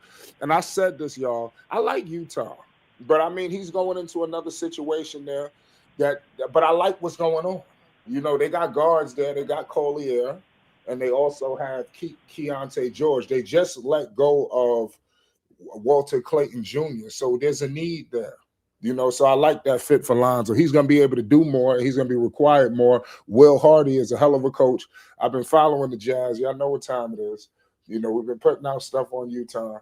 I like this move. They got Jaren Jackson Jr. They got marketing is weapons. Is weapons. What's your thoughts? God damn it! It's Flight Sports. We're gonna talk about Lonzo to the Giants. Dex, what you think? Yeah. Oh, okay. Well, listen, man, let's get back to it. I need to get into the actual ramifications, y'all. Salute I to think it's a good look. Yeah, I'm about to pass me my phone real quick. Yeah, I'm here with you. All right, go. Yeah. So, hold on a second. Yeah, I'm here with y'all. I want to break down the ramifications. This is Lonzo getting waived. Like, okay. Oh yeah, it does say the Jazz expected to waive Ball. So he going to the Hornets. He going to the Hornets. Okay, my bad, Slat. I didn't get to that. So that's what I'm saying. All I see the headline is Lonzo Ball got traded. You know, I didn't get to the ramifications of the waivement. You know, so yeah, I'm reading into it now. So yeah, so you ain't going to the. I would have liked him to stay in Utah though. No playoffs, no. We wanted to see playoffs, no. I did. That's what I'm saying. I like. Hey, that's cold-blooded, man. Damn, Donovan Mitchell kicked everybody off that team. Yeah, I would have liked the Giants. And shout out to Utah, man, because people thought they was in tank mode. That you don't trade for Jaren Jackson in tank mode. You know, but seriously, Dex, Lonzo Ball headed to wherever. Now that he's going to be waived. Clippers are the Hornets. That's where he might be headed now. He probably. See, now they forced that because I think they offered Lonzo something to the Clippers. I mean, not the Clippers, the Hornets, because the Cavaliers wanted something off of the Hornets, but I think Lonzo didn't want that. He didn't want to go. You know, I think he was like, I'm good. And they was like, nah, you're not good. We're going to get rid of you regardless. So if the Jazz waive him, he might be forced to go to the Hornets or the Clippers. Something tells me it's the Clippers, man. I think Kawhi won't Lonzo bad, man. I think Kawhi wants Lonzo. How many guards? He can go to the Rockets, man. Shit. I mean, he can go to the Rockets too, but it just feels like the Clippers have opened the door for that. You know what I'm saying? No Chris Paul, no James Harden. The door is wide open for a starting point guard that can move the offense. Yeah, but that team about to get ready to go down, man. I don't know, man. I think they try to put up a fight, though, man. What you think? Because you just built that $3 billion arena, the most expensive arena in the world. Not United States, not the Western Hemisphere, the world. And you got to get something there to keep them seats filled up. because the technology in that arena is way beyond anything else that's on the earth right now, as far as sporting events. So somebody got to get in there to bring some eyes and butts in the seats. Even though Lonzo is playing on his last leg, he was just at UCLA, and it just gave rebirth to everything. I follow Lonzo. Excuse me. I follow Lonzo's journey to UCLA, right? And all of the comments that was made on the UCLA page, Sports Nation, Bleacher Report, college NCAA basketball, all the stuff that's related to that.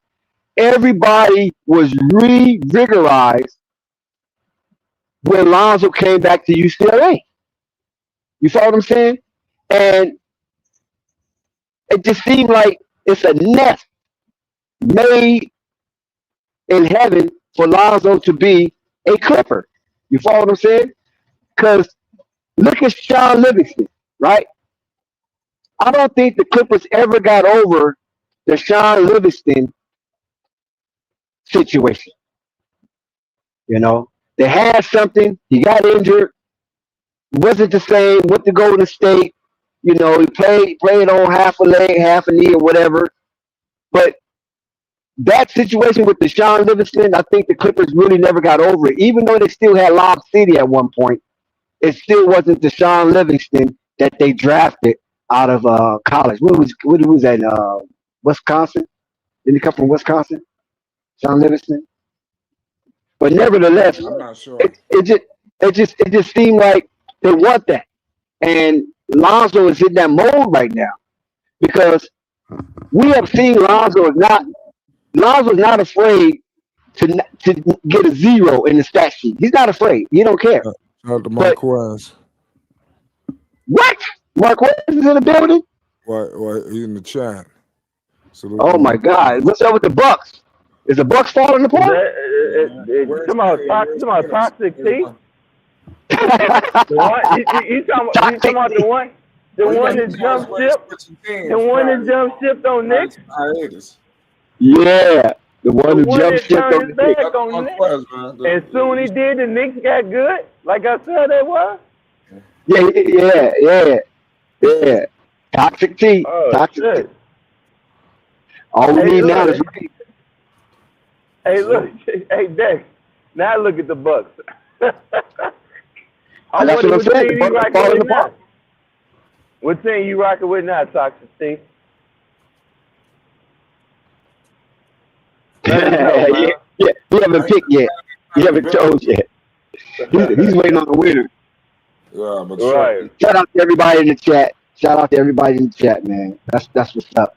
But Unstoppable, man. It's just crazy how things just turned around. You know what I'm saying? And Billy Donovan is still there. Normally, when a team goes through that type of tumultuous downfall and precipitous drop, the coach is one of the first things to go. Yeah. Instead, they got rid of the franchise player, the other franchise player. Listen, I don't know how true. Go ahead. We joined by the legendary Marquez. Marquez has finally came home. It's Flight Sports. What's the deal, Marquez? It's been a long time, man. It's been a long time, man. The suit was here waiting on you. Yeah. I didn't think I was gonna wait on me this long, but now I'm back. Had to go to school, life. Saw this trade route. Saw these trades. I'm like, let me see what Flight doing today. This is nuts. This is nuts. What a great way to come back. AD going to the Wizards is nasty work. That's crazy. Jared McCain could go to the OKC Thunder, literally switch his whole career around and win the championship. That's nuts. He ain't winning the OKC championship. Oh no, they're definitely winning again. They're definitely winning again. I think the Spurs got their number. If they trade for Giannis, oh yeah, they're winning. Here's the reason why I say the Thunder still got it. Because the Thunder have won up against tougher competition. The Thunder have beaten the Nuggets in the playoffs. They've beaten Jokic. As great as Wemby is, Wemby is still a young and up and coming player. This team has beaten an actual NBA MVP and champion. You got to give them their respect in that department. Also, it ain't just Wemby in the Spurs, though. It ain't just Wemby. If you've been watching the Spurs, it's Wemby. It's Wemby. It's Stephon. It's that boy Devin Vassell. He's nice. They got some stars. Kelvin Johnson. That's what I'm saying. Kelvin Johnson. Freaking De'Aaron Fox is playing out his mind. Yep. I don't know why the hell Charlotte ever. I don't know why the hell Sacramento. Dalen Harper dude. You know? Who thought Dalen Harper was that good? I didn't know that dude was that good. I watched him at Rutgers. I didn't nobody in the chat. Dude could shoot. That dude could shoot, man. Who are you talking about? And he got He's breaking up. Dalen Harper. He's pretty good. I will say this: Ace Bailey, he's been doing pretty good over there in Utah, and Ace pairing with Jaren Jackson is actually a great move. I like pick and roll, like Ace, Keontae's nice. They held on the marketing too. Marketing and dude. Yeah, and Tesla. They got some. Yeah, that's the thing. Oh, Lamont, you trash. He said Toxic T is on his 20th team. I'm still a Bucks fan. I had a lot of bad years, good stuff. I'm still a Bucks fan. I'm still rooting for Giannis. Hey, you gonna still be a Bucks fan if Giannis gets traded? Unfortunately, I'm gonna be honest with you. Right? He's gonna go back to the Knicks. He can't wait to go back to the Knicks. No, I'm not. I'm not going back to the Knicks ever. That's never happening again. Hey, that's never happening again. Unstoppable. Unstoppable. That's not happening. You know why I say that's not happening? Because there's nobody on that team that the Knicks have that I would root for. Cat is garbage. And that's a fact. He's the weakest big man that I've ever seen wear a Knicks jersey. But they might get rid of Cat for Giannis. Giannis might get traded for Cat. Not over yet. We might be breaking news in the next second. Who knows? Hey, Flight, I understand why. Hey, Flight, I understand, Flight. Why you gotta be. I understand why you, Flight, is still a Knicks fan. Jalen Brunson is singularly carrying that damn Knicks team. And Miles Bridges and Mitchell Robinson, they still pretty good. OG. Mikal, not Miles. Mikal Bridges. I call him Miles because they damn near do the same thing. It's not really much of a difference. But big difference. I feel as though I feel I'm not. But Knicks are okay, but they ain't gonna do nothing. Giannis, I'm so over Giannis though. Dex and Flight, I'm so over Giannis. 1 minute he's like, I want to be here forever. I want to be a Buck for life, but I want to win though. Nigga, they gave you Damian Lillard. Yeah, but what the hell are you talking about, Giannis? They gave you Damian Lillard and traded Chris Middleton away. Fuck you mean? They've been trading niggas away to keep you happy. And you still not happy? You're trash. That's what you call right there. That's what you call the toxic T curse right there. You shut your mouth, Unstoppable. Everything just went to shit when you switch teams, man.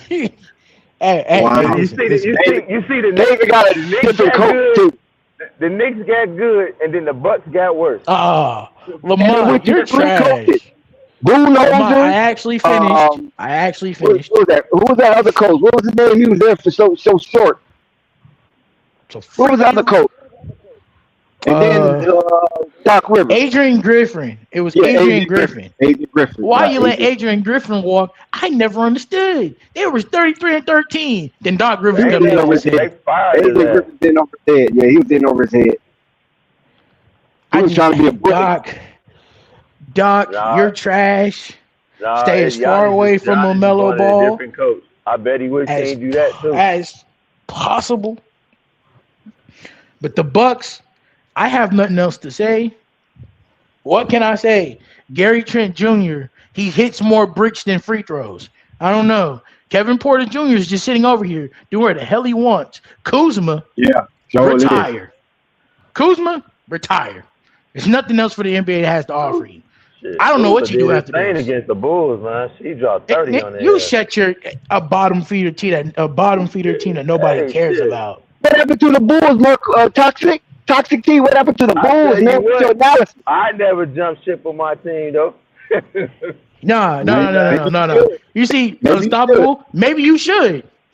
No, You should no. be like me. Because That's guess, what I Maybe mean. a year or two. Maybe a year or two. You know what I'm saying? guess what, man? You got to be through the good times and bad times. Shit. You're Yeah. right. Look what Lamont said in the chat. I've been gone It ain't much to do for out there in 10 years Chicago of and that damn community cold college. except go to the Bulls game. Nigga. You already know. But hey, I wanted to tell you this to you, Dex. Forget. I don't know how true it is, but word is they saying if this is last year, they gonna hire that coach from Duke. I don't see it happen, but if it do, I'm like, damn, another Billy Donovan? coach. Yeah, another damn college coach. Maybe that's why they getting rid of the veterans then. Why they getting rid of who? Maybe that's why Chicago's getting rid of all the veterans because maybe they're coming in with a young coach. Yeah, Yeah, who probably wants younger players. I don't freaking know. I don't pay attention to college. And pay attention. But yeah, that's like another college. damn. I mean, he got a good record though, but I'm like, damn, another college coach. I mean, it's all good and all. James Harden going to Cleveland, and another thing, we gotta talk about They this. building up another super team for LeBron. Stop. I'm gonna say this now. Super team. That's crazy. Stop. What has Kawhi done to the NBA organization and to the league to get? I can't believe I'm saying this. Kawhi, leave. Get traded somewhere else. Leave. Kawhi ain't going nowhere because he's at home. Maybe it is because he's home. But Paul George, he got to go, Dex. He got to go. He ain't it, coach. Paul George got caught cheating. That was an accident. That's what they all say. No, that was on. No. I should have knew when he was blowing out the Bucks like that. I knew that he was on drugs. So you saying that that was an accident when these athletes are very pristine of what they put in their bodies? Yeah. I don't know. Right. I don't think that was an accident. You know, I would have blew the spot up. I would have been like, how you gonna come down on me? But you let LBJ, you just have to wait for LBJ. Nah, you can't. Come on, man. You can't be no rat. No. That's alleged. See, that's alleged. I was like, that ain't no That's alleged. Guess what? You gotta take down That's the alleged. You get caught with three rocks. You get caught with 3 pieces of crack, and you want to take down the hood. Unstoppable. Right. Oh, this man been selling crack for years. Guess what? It's a lot of people that said that LeBron James ain't putting no seats on their ass or sue their ass yet. Oh, and now, yeah, I've been saying this for a long time. So It's about time to give me a toxic T rant. LeBron James, I need you to step up here in the front. You got to get this work. Because I remember, Dex, I was last here a couple of years ago, and everyone was talking about LeBron's still the greatest. LeBron's up there. LeBron.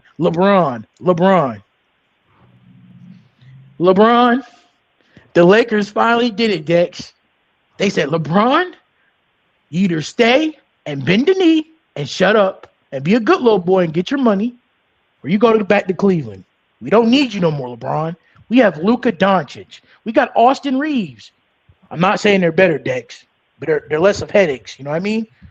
Luka's going to do what he's going to do. Austin going to do what they're going to do. Leave these niggas alone. LeBron James. I mean, you really give me I'm tired.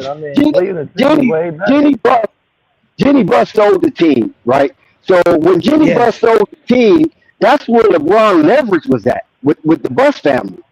So now you got a whole new owner, and keep this in mind, Magic is a part of that partnership. He's a part of that ownership that owns the Lakers. And Magic and LeBron butted heads when Magic left the Lakers back in 2018. Remember him and LeBron? But rightfully, true, but rightfully so. Let's really talk about why Magic left. Magic left because he felt his position was being overshot and overrun by Rob Pelinka, who is not an NBA GM. The only reason why Rob got the spot he got is because he's Kobe's agent. So let's stop talking like he has NBA GM experience. He's never had NBA GM experience. Rob Pelinka could hit a jump shot if his life depended on it. He just know how to give Kobe his money. Well, Rob Pelinka was a basketball player. Don't forget that. He played basketball with the Fat Five. That don't mean He was nothing. the white boy that was shooting the threes with the Fat Five. Hey, that don't mean nothing. You know why that don't mean nothing? It's what have you done for me lately? The Fab Five been retired for almost 20 years. All of them, Dex. Well, I mean, he said he couldn't hit a jump shot, and I'm just trying to let you know that Rob Pelinka. All right. He made a jump shot 30 years ago. Okay. Now we know him as Kobe's agent. And since becoming Kobe's agent, he's been evil incarnate. He and Rich Paul have been evil incarnate for the Lakers. And this is a fact. I'm tired of these clutch sports fanboys taking over the NBA. And it's all because of Rich Paul. And now Dex, guess who's also being signed to Clutch Sports, allegedly? Rich Paul, Giannis. you said Rob Pelinka. Rich Paul I was getting ready to and say, Rob Pelinka. don't tell me Giannis. If Giannis is getting signed to No. It's already happened. Giannis has signed secretly with Rich Paul and Club Sports since last year. Is He that got right? swept again by the Bucks. Why? I didn't know that. Because thank God for being a Bucks fan and actually being a part of the Bucks streets. Why would it We be, knew why would Giannis it be a was gone. secret? Why would it be Huh? a secret if Giannis signed? Yeah. Why would it be a secret? Let how me you Yeah, know? so let me explain. you gotta Time disclose out. your reputation. Let me explain, right? Come on, Why? Toxic. Let me explain why Giannis, Rich Paul, and LeBron already knew that Giannis signed with Clutch Sports. It's very simple. LeBron is about to retire in 2 to 3 more years. When LeBron James retires in 2 to 3 more years, right, the political influence that Clutch Sports has in the NBA will be cut by 50%. Because LeBron has put Rich Paul in a position to where you either listen to Rich Paul or I'm gone. And that's how LeBron's political increments with Clutch Sports has been helping move the NBA. Because I still don't understand to this day how the hell the Lakers got Luka Doncic, even though they're in hella bullshit in cap space. It still never made sense to me. They don't even have Well, first round trade picks to trade anybody. Toxic. But Slow down. That's already been exposed how the Lakers got Luka Doncic. But the thing Right. of it is that you said that Giannis is secretly signed to Clutch Sports. yes. I don't know about Yes, he that. is. I'm skeptical on that. Listen. That would be big news. You cannot hide that. You cannot hide that. Let me know your Because Hey, listen. man. every What's your season, source? every season you got to put down your representation. True. So What how I'm can you saying is not this. put down Clutch Sports if that was your representation? Because Clutch Sports, it's Nah, that's a Giannis's conspiracy theory. agent. It's not a conspiracy. It might be a conspiracy to you, Dex, because it's the first time you heard Giannis at Clutch Sports. Okay. But what the Bucks hold on, fans have been hold on, hearing, You can't Unstoppable. hide nothing like that. Toxic C. Yeah, Unstoppable. If you look up All right. Giannis Antetokounmpo and his representation, I think it's going to say CIA. I mean, yeah, Is that- Why you say that? Why you say that? CIAA or something like that. Whatever that big CAA. Excuse me, CAA. I think that's his CAA. representation. CAA I is his don't- representation for Yeah, I don't think contracts, it's- but No, CAA. come on, stop. Hold on. He not. Hold on. I'm not telling recording. you, this is just stuff we've been hearing. You know, Okay, hearing. That's not proof. this is the stuff. It's not proof. Allegedly. This is stuff we've been hearing. This is all alleged. But based Okay, on that's what what you we've have to say. been seeing from Giannis, I've never seen a person who watches Giannis deliberately all the time We know how Giannis is work. We know Giannis is an emotional person.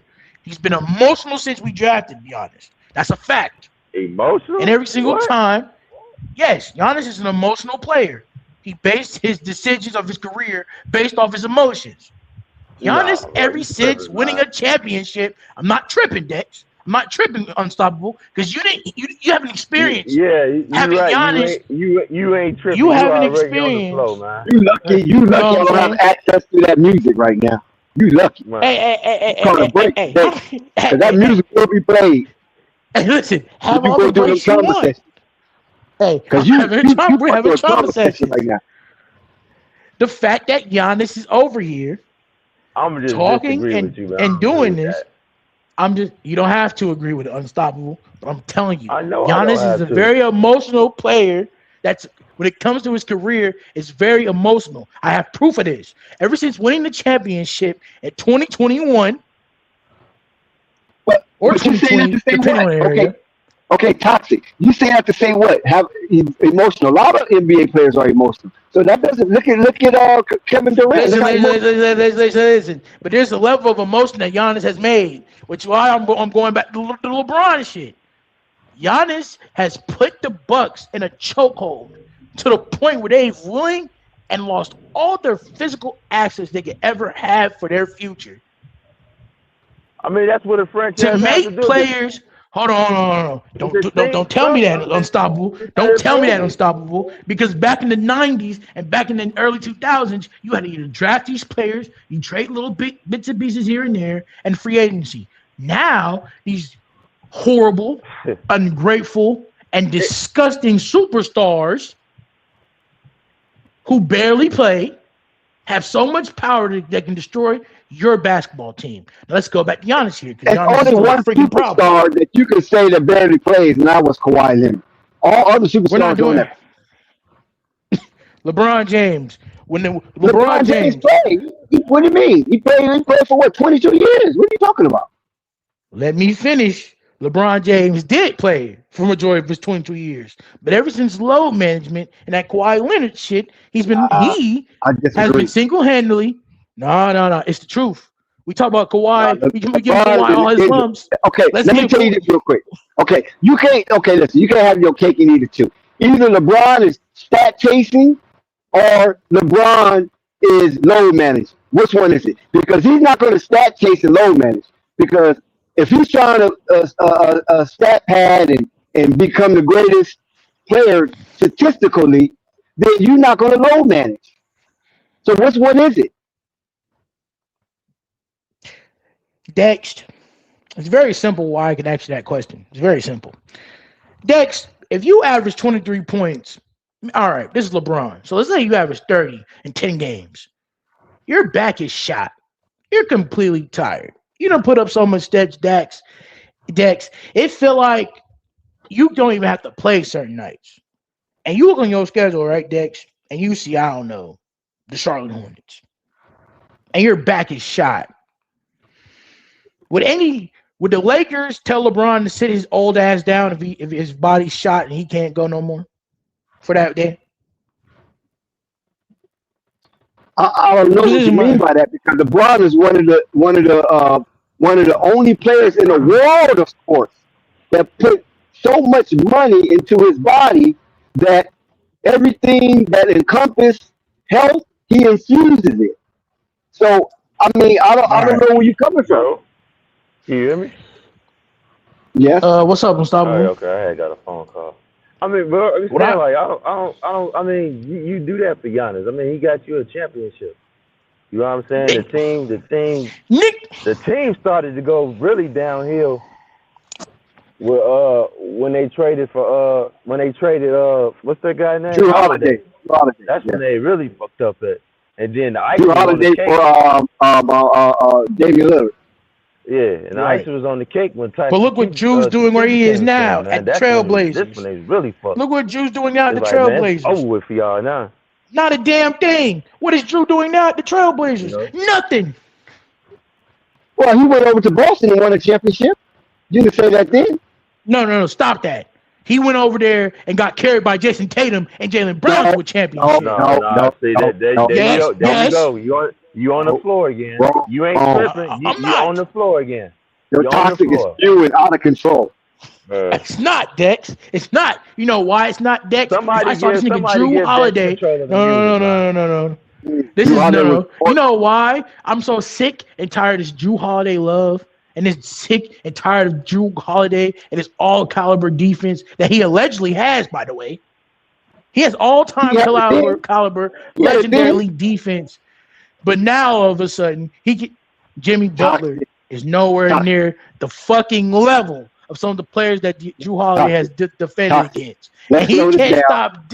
And let's remove emotion out of it. Since you claim that Giannis is so emotional, you're being Giannis right now. You're being very emotional.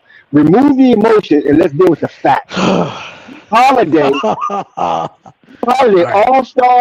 all-star, all-team NBA, as well as an Olympic gold medalist. So how can you call him a scrub? All right. How can you eviscerate all of that hard work that he put in for the Bucks and the Boston Celtics, and he won back-to-back championships? You know Come on, what? Todd. You're right, Dex. He's not a scrub. He's a two-time NBA champion, all NBA. He deserved that respect. But we're talking about since him winning the second championship with Boston, right? Because Boston has now been 3 years now, Dex, since he won one. It's been about 3 years now, right?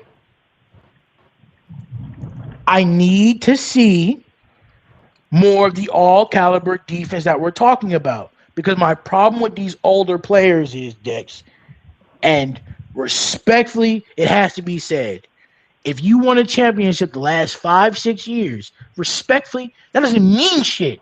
We got these young players coming in every year who's scrappy and hungry, and the Thunder said, we don't need you old niggas to win championships because they did it last year. Shit. So How old is Caruso? Caruso's younger than LeBron. Huh? Wait a minute, is that Sky? What?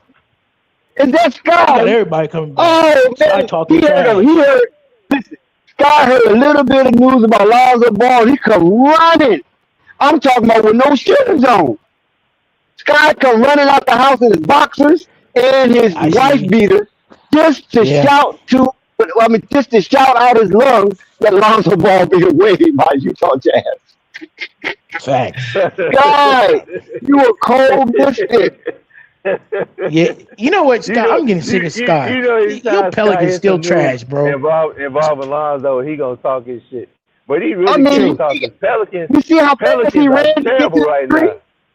Pelicans are horrible. You know what Hey, you my need? bad, The Pelicans my need to bad. do. No, not the Pelicans. The Pigeons.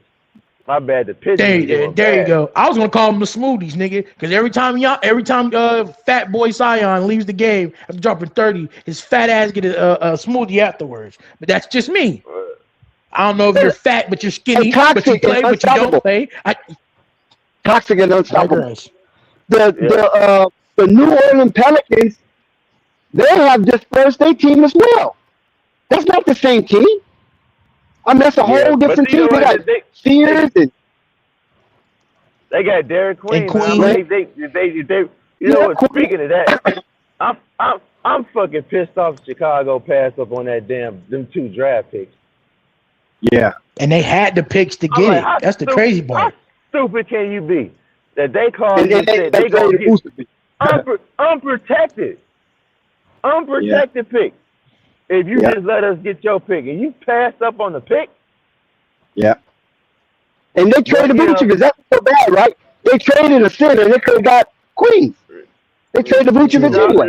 No, I ain't tripping on that because it was the time it passed. He should have been gone a long time ago.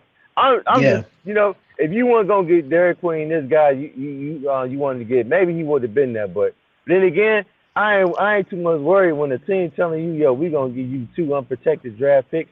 Let's swap picks. It's like, man, come on, man. What the fuck? What are y'all doing? The nerve of Sky, though. The nerve of Sky to pump out his chest and be so pompous when the New Orleans Pelicans is falling apart right before your eyes.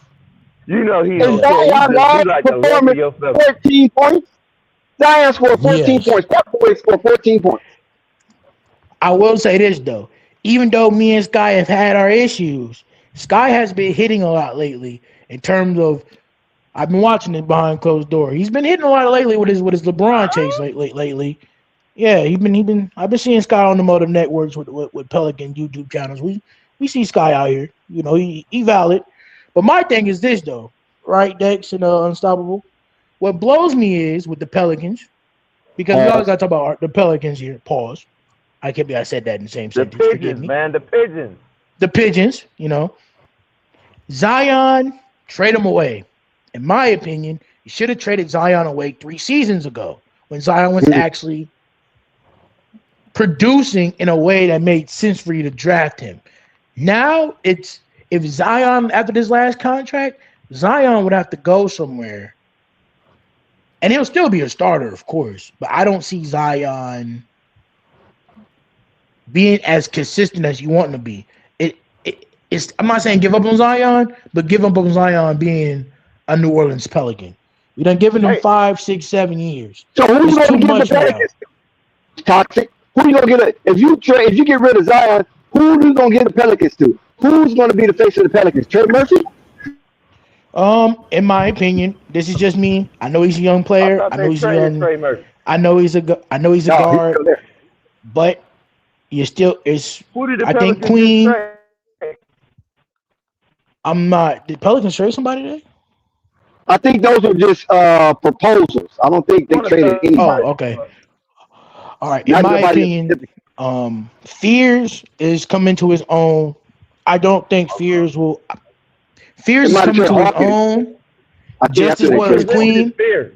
I And was about to ask Fears that. is a What guard. What position Fears is is a guard, or he's a guard. He plays both the point guard, shooting You guard. know He's what a I combo do if I guard. was them?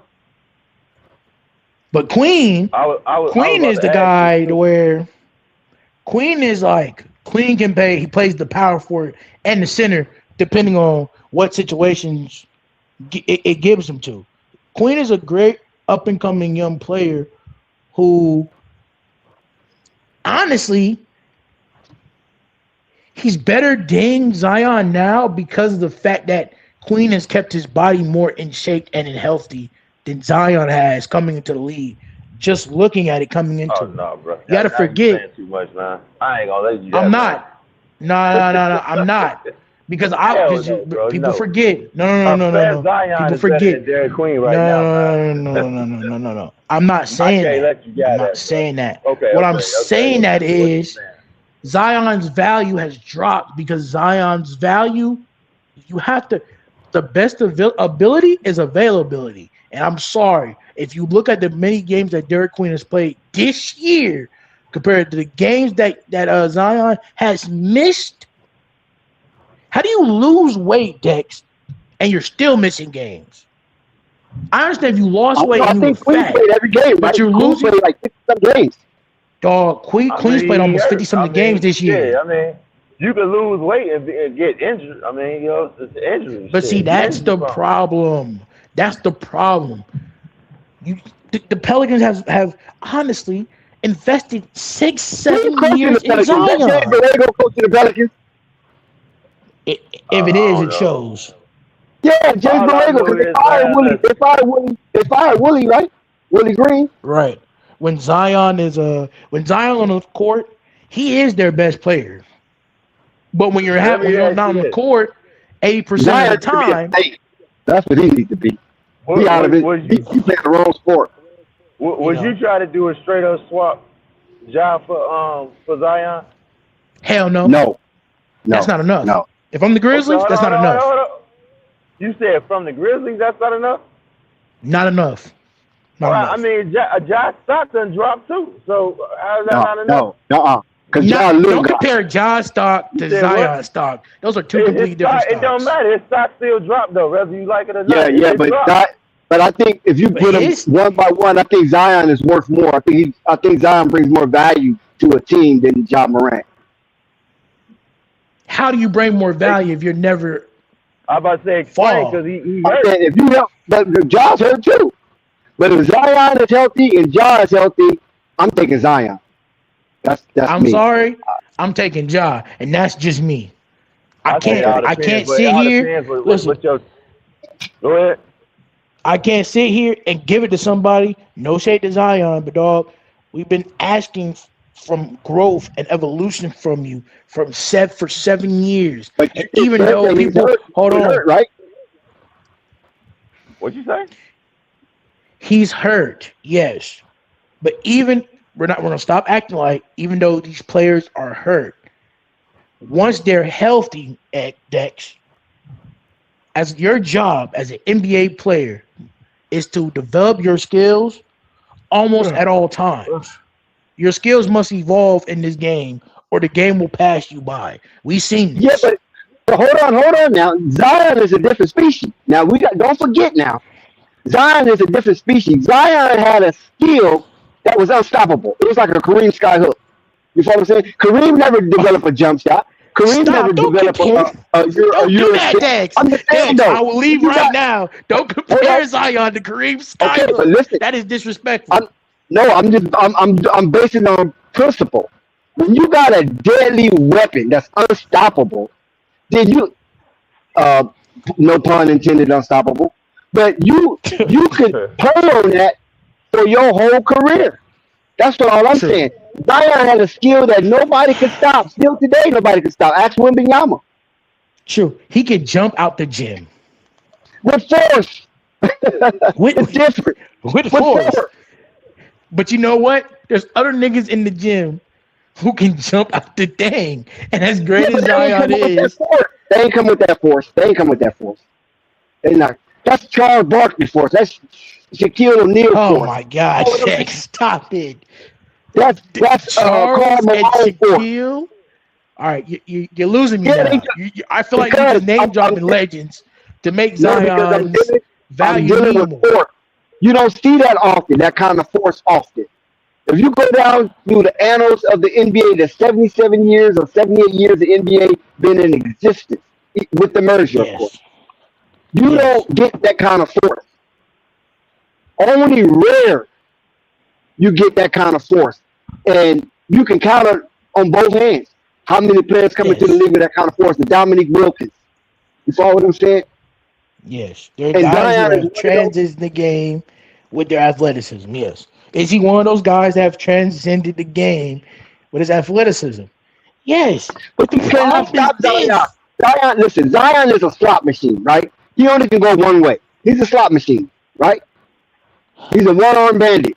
But you cannot stop it. Once his momentum takes him in that direction, you toast. And if he meets you at True. the rim, But you're gonna be inside that rim. And that's a skill that you don't see often from nobody. no. But my Man, problem with Zion is this. We see guys in their development. It's Zion is a man amongst boys in the terms of how his athletic gifts and what he's given them. But you and I both know, Dex, there are people who were stunted, right, by their sheer physical abilities, and they were forced to work harder than everybody else to be just as forceful as everybody else. And the biggest example of that is Kobe. Kobe was only 6'6", dog. When you look at Kobe and the size of the things he was doing with those things, Kobe had to work harder than the guys who were 6'7", running and jumping out the gym. And this is a fact. And Zion being one of those guys, Dex, who has the ability to jump out the gym, How you doing? looking at it, I don't see him, and the game is looking at it, outside of him running and jumping, maybe doing his defenses. If all his game relies on is his fast twitch and his athleticism, then that's not enough, Dex, in this NBA. In this NBA now, Dex, you need to have fundamental skills. And a lot of these players don't have those fundamental skills. So when you find one like an SGA, you hold on to those. When you find a guy like a John Morant, you hold on to those. There's a reason why, Dex, in my opinion, the combo guard has taken control over the NBA. Yes, forwards and bigs are still good, but the forwards and bigs have been dominating since the 70s with Kareem. and Will and Bill. You know what I'm saying? We've always had a big forward or center come in Dex and have transcendent skill set. You know how rare it is, Dex, to find a combo guard to play defense and shoot a three off the bat? Unstoppable. Those You skills talking are about just like hard to the come guy you by. was shitting on, Drew Holiday? I shit on Drew because there's guys that are better than Drew Yeah, I that have got done you it with that longer than one. Drew and shot. You can, but guess what? I know guys like Tony Parker. I know guys in the history of the game, Stephen Curry. Steph Curry, say what you want to say. Steph Curry's the definition Okay, is there any more of updates? Is there any unstoppable more updates combo on guard. the trade? Is there any more updates? Anybody got any updates on the trade? Because I cannot see. I cannot leave the app to go check. Nah, ain't no trade updates. I'm looking at it. Only On, thing is latest thing was the Lonzo trade. That was it. was Lonzo, and now they're saying Lonzo's being. We already know that, but Lonzo's is a free agent. So when Yeah. Utah drop them, right? So is that because how do that benefit Utah? Okay, they trade for Lonzo, they get him. Who did they trade for? Who did they get? Who did they give? Who did Cleveland get? They got picks for Lonzo. Cleveland. They didn't really get no players back for him. They just got 3 picks for It was Lonzo. probably From reports they got nothing for Lonzo. This was a salary dump. You know, Yeah, That's what I'm salary saying. dump. they traded two. But he's only 10 million. He only making 10 million. Traded 2 first-round picks to the Jazz. They traded Lonzo and 2 first-round picks. I'm trying to figure out what the hell did they even get. They haven't still. Let me know what was reported because the report said it was a salary dump to the Jazz.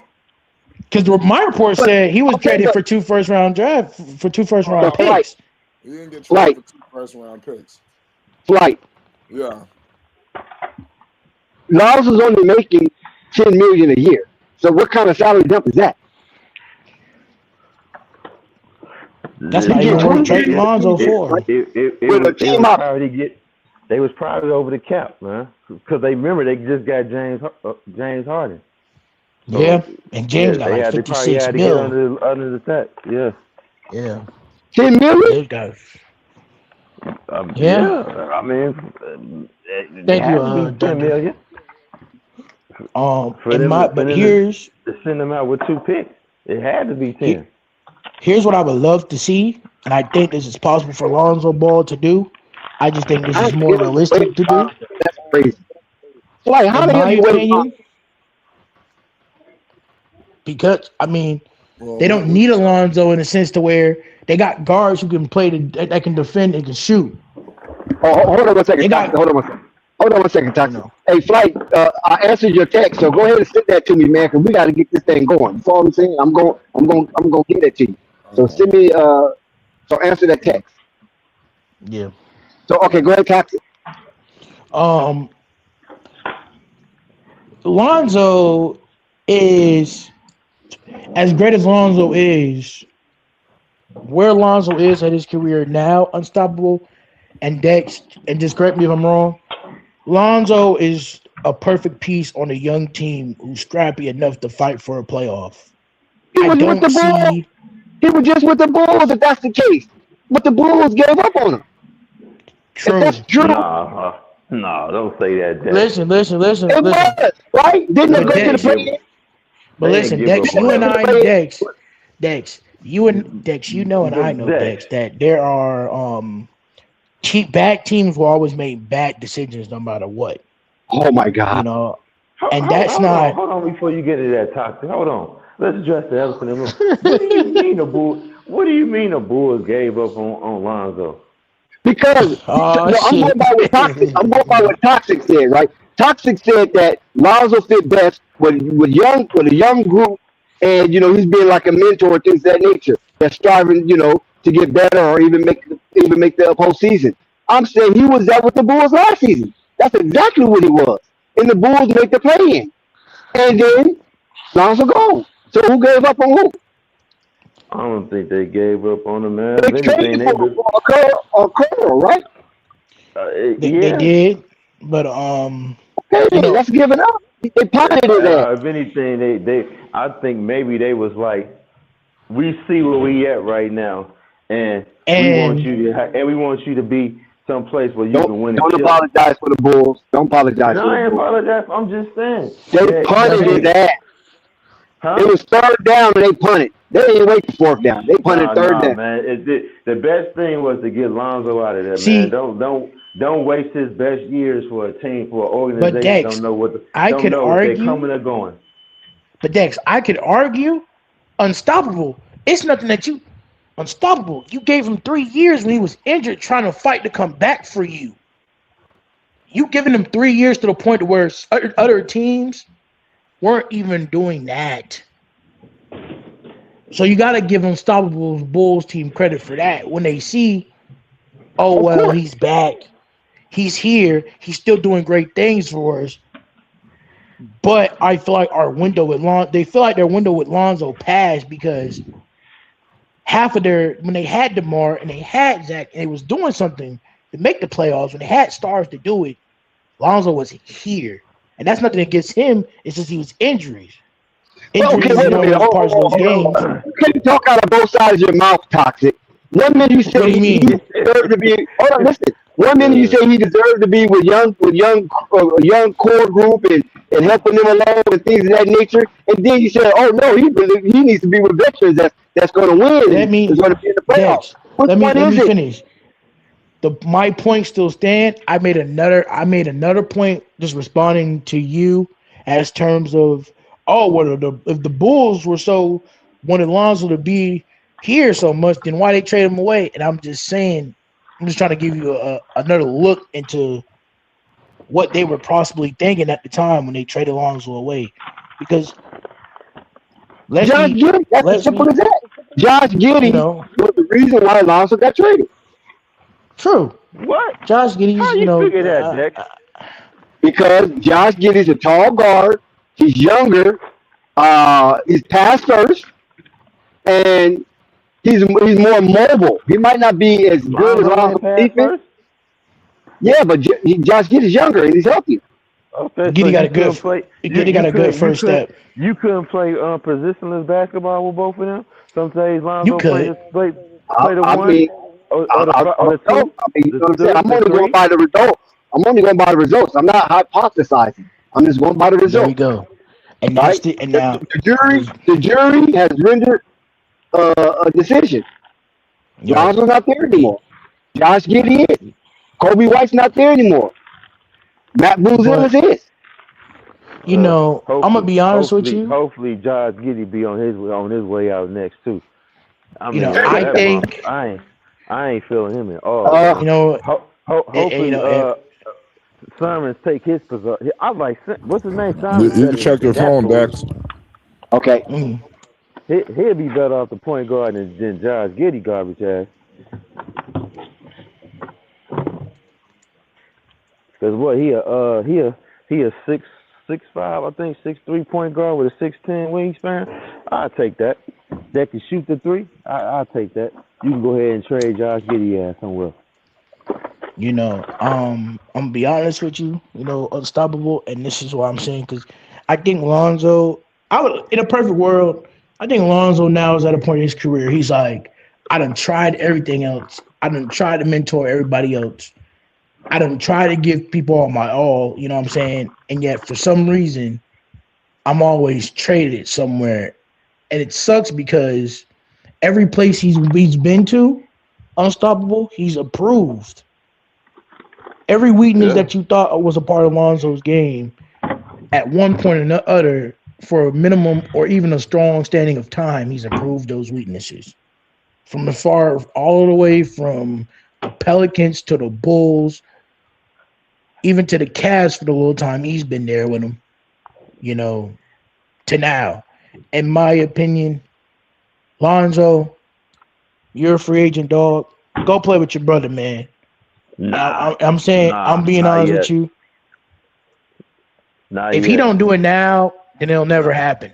I'm at the point now. It'll happen. It'll happen. Like I said, I don't know if you heard me earlier. I said if I was him, I'd take that vet minimum. I'd go play for the Rockets. play for the Rockets or play for the Lakers, maybe even play for OKC, maybe even play for the Timberwolves. You know what I'm saying? See if you can get a ring with one of them teams, then I go play with my brother. I mean, have you seen what the Hornets been doing? Have you seen what the Hornets been doing, dog? But Hornets Hornets not going to no finals, man. I even doubt they make the damn playoffs, but if they get in the play-in, I got them one of the favorite teams that probably can make it through the play-in. I'm being honest with you. You got Knuble still playing pretty good. This the same shit y'all said last year, man. These through the play-in, yeah, they'll make it, bro. Through the play-in, I got them as a favorite, man. I'm being honest with you. I've watched a lot of Charlotte's games recently. I think, to be honest with you, getting Coby White, it helps them right away. This Coby White trade helps them right away. Absolutely. It helps them right away because he comes in, he hits his mid-range. It's perfect. You got some consistent scoring on the two that you've been missing because it helps Brandon Miller more.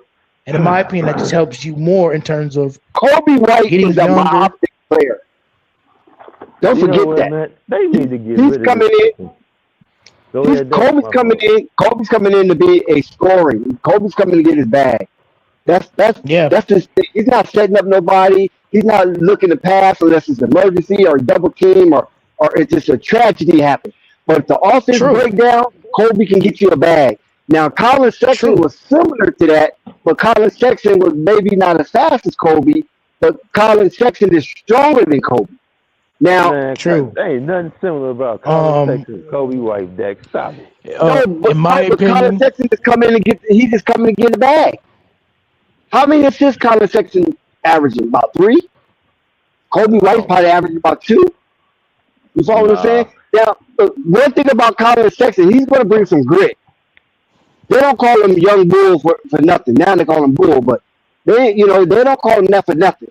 Coby White do we have a nickname? Yeah, I don't even know. I'm drawing a blank right now. I mean, what do old boy call him? The Bulls commentator. What they call him? You talking about? I forget. That's what I'm drawing a blank right now. I know Thunder or Rap probably, Yeah, King. What do King call him? I didn't know you had a nickname. I mean, So you can't not. No. His nickname is Sub-Zero. His nickname is Sub-Zero. Sub-Zero? Yeah. Okay.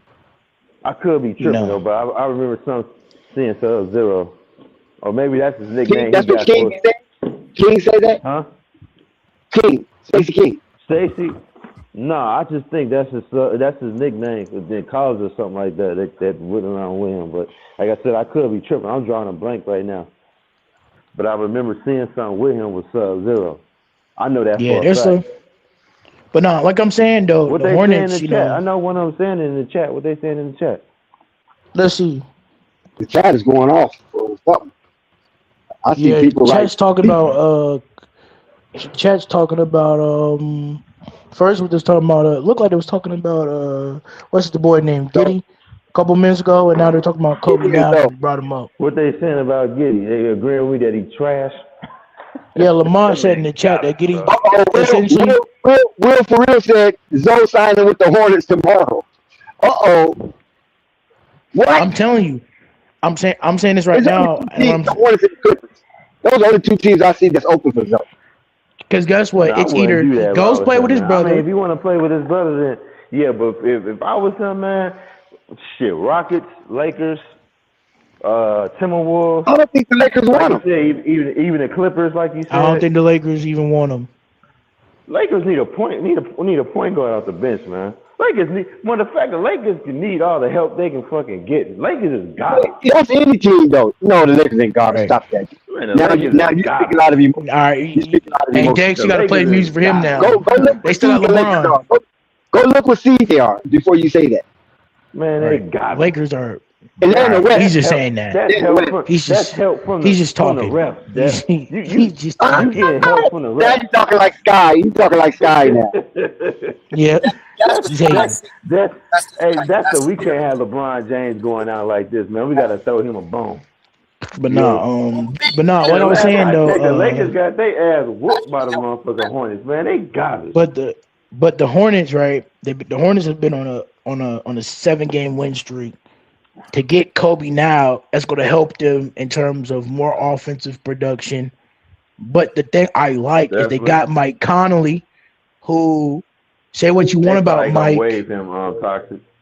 I don't expect Mike Probably. Conley to stay. Listen, I don't expect Mike Conley to play, but if they were smart, that's a somewhat point two guard who can still help play defense when Melo's sitting down, because that's what the Hornets been winning off of, that bench recently, coming off the bench and scoring and playing good defense. DiBiase going out there playing his own, playing great. Brandon Miller shooting out his mind. It's, I'm not saying it's there, but it's the potential is there right now for them to go out in there and do something, make Like a I little said, run. man, if it's a play-in game, I expect them to win that. That's why I wish they just get up. They just need to do And away think with this about whole it. play-in shit, And bro. think about They it. making it seem like the play-in is an accomplishment. The play-in was never around. You wouldn't even make the damn playoffs. It doesn't matter. The play-in is still there. It do matter, man. The For play-in young. play-in is not an Listen, accomplishment, man. That's the worst damn it thing they is. ever could have added to it. It How is is. the? It Please is for explain to me how teams the who play-in are. is an accomplishment. How is that? It is because Unstoppable. It was people in this very same channel asking and begging for the play-in to get into the playoffs. The play-in is a fight for your life, last chance opportunity for on the border edge team to get into the playoffs, regardless of what Well, you you think crazy about as what the hell. team You is. saying you up here trying to defend and say the play-in is an accomplishment. If the play-in It never existed, these teams wouldn't even have a chance to make the see, playoffs. Unstoppable. See, that's what I learned from you the last couple of years. We don't do what ifs or See, that's improbabilities. why The you're fact getting is cut that the off, man, because you NBA, talking that bullshit. hey, it's bull crap. We go by logic. Hello? Hello? Yeah, I'm here with you, Marquez. Oh, okay. I thought it was me. His mic cut out. But like I was saying, though, That like, was you. I ain't hear shit you said. well, I'll just redo it again. I feel as though like the play-in is for young, up and coming teams, like who dare I say they're young, they're just out there fighting, trying to just make a playoff. Some of these GMs like who do this job that we shit on and say, oh, this GM ain't this GM ain't that. They have these young caliber players who are there or they need simple guidance by veteran leadership. But the big guys that you need help to develop these players are getting paid $50-60 million fighting for a championship every year. So the era of veteran players coming in and teaching these young players and having them develop, it's gone. You got to come in here. You got to already have a shot. You got to come here and be this guy. And the play-in helps with development of younger teams with younger caliber players who have something and don't got the veteran leadership to show for it. I.e. the Pelicans a couple of years ago when they was fighting for a play-in when AD went to the Lakers the first year and it was just Lonzo and B.I. and Josh Hart.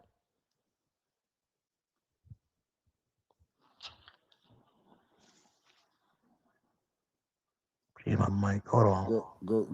Good call, Marquez. Yeah, that's just I don't know if somebody's calling me or somebody or is the Yes, sir. streaming out of date. But No, but yeah, that's how I feel about Look, we're the gonna have play. to agree to disagree on that, man. Like I said, bro, even with the whack ass Bulls, man. Look at it, a team like that, an organization like that. They think making the play-ins is an accomplishment. It's not an accomplishment because the play-in was never around. You wouldn't make the fucking playoffs. And even if you did, hold on. And even if you did beat the Miami Heat, I'm just going off of That's not yesterday's true. pace. That's not true. Even not true. hold on. The play-in only helps the 9th and 10th team. But That's what I'm saying. But the 18 that's in the play-in, the 17 that's in the play-in, they would have made the playoffs. I know that, Dex. That's why you ain't listening to what I'm saying. I'm talking about for the teams that don't deserve to be in the playoffs and they make the play-in.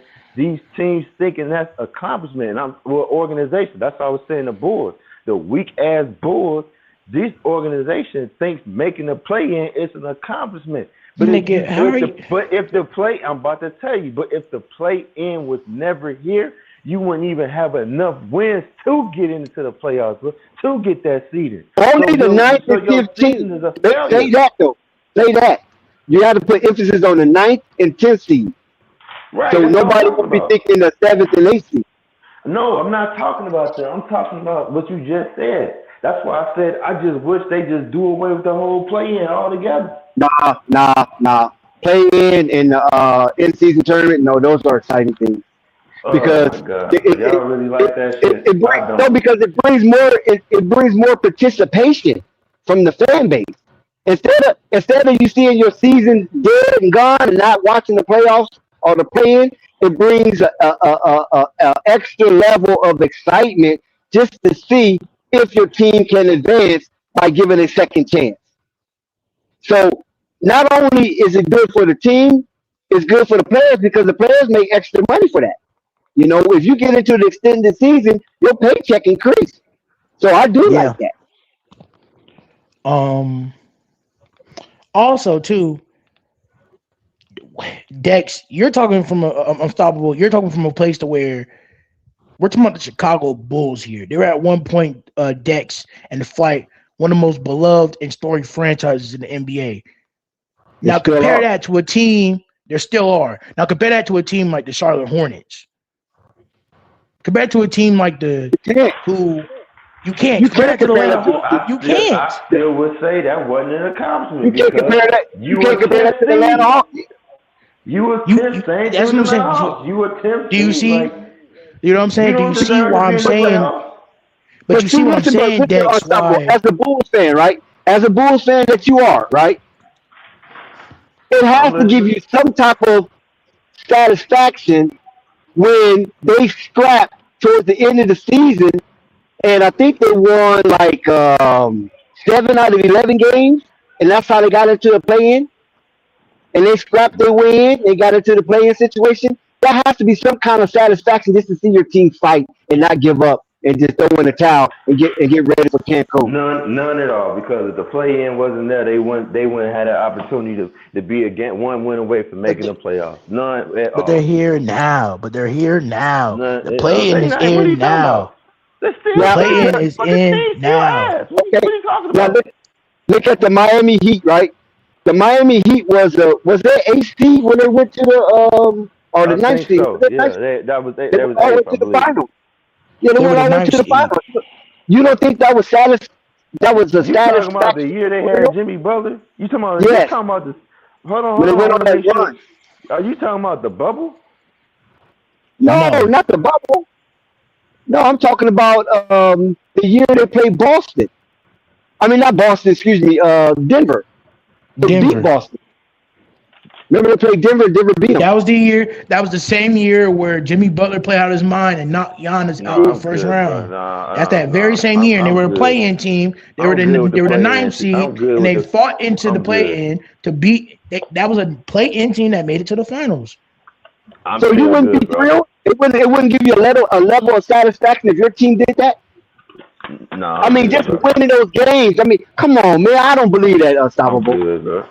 As much of a basketball fan you are and devoted Bulls fan, that wouldn't give you a level of exhilaration to see the Bulls winning a series that they supposed to win?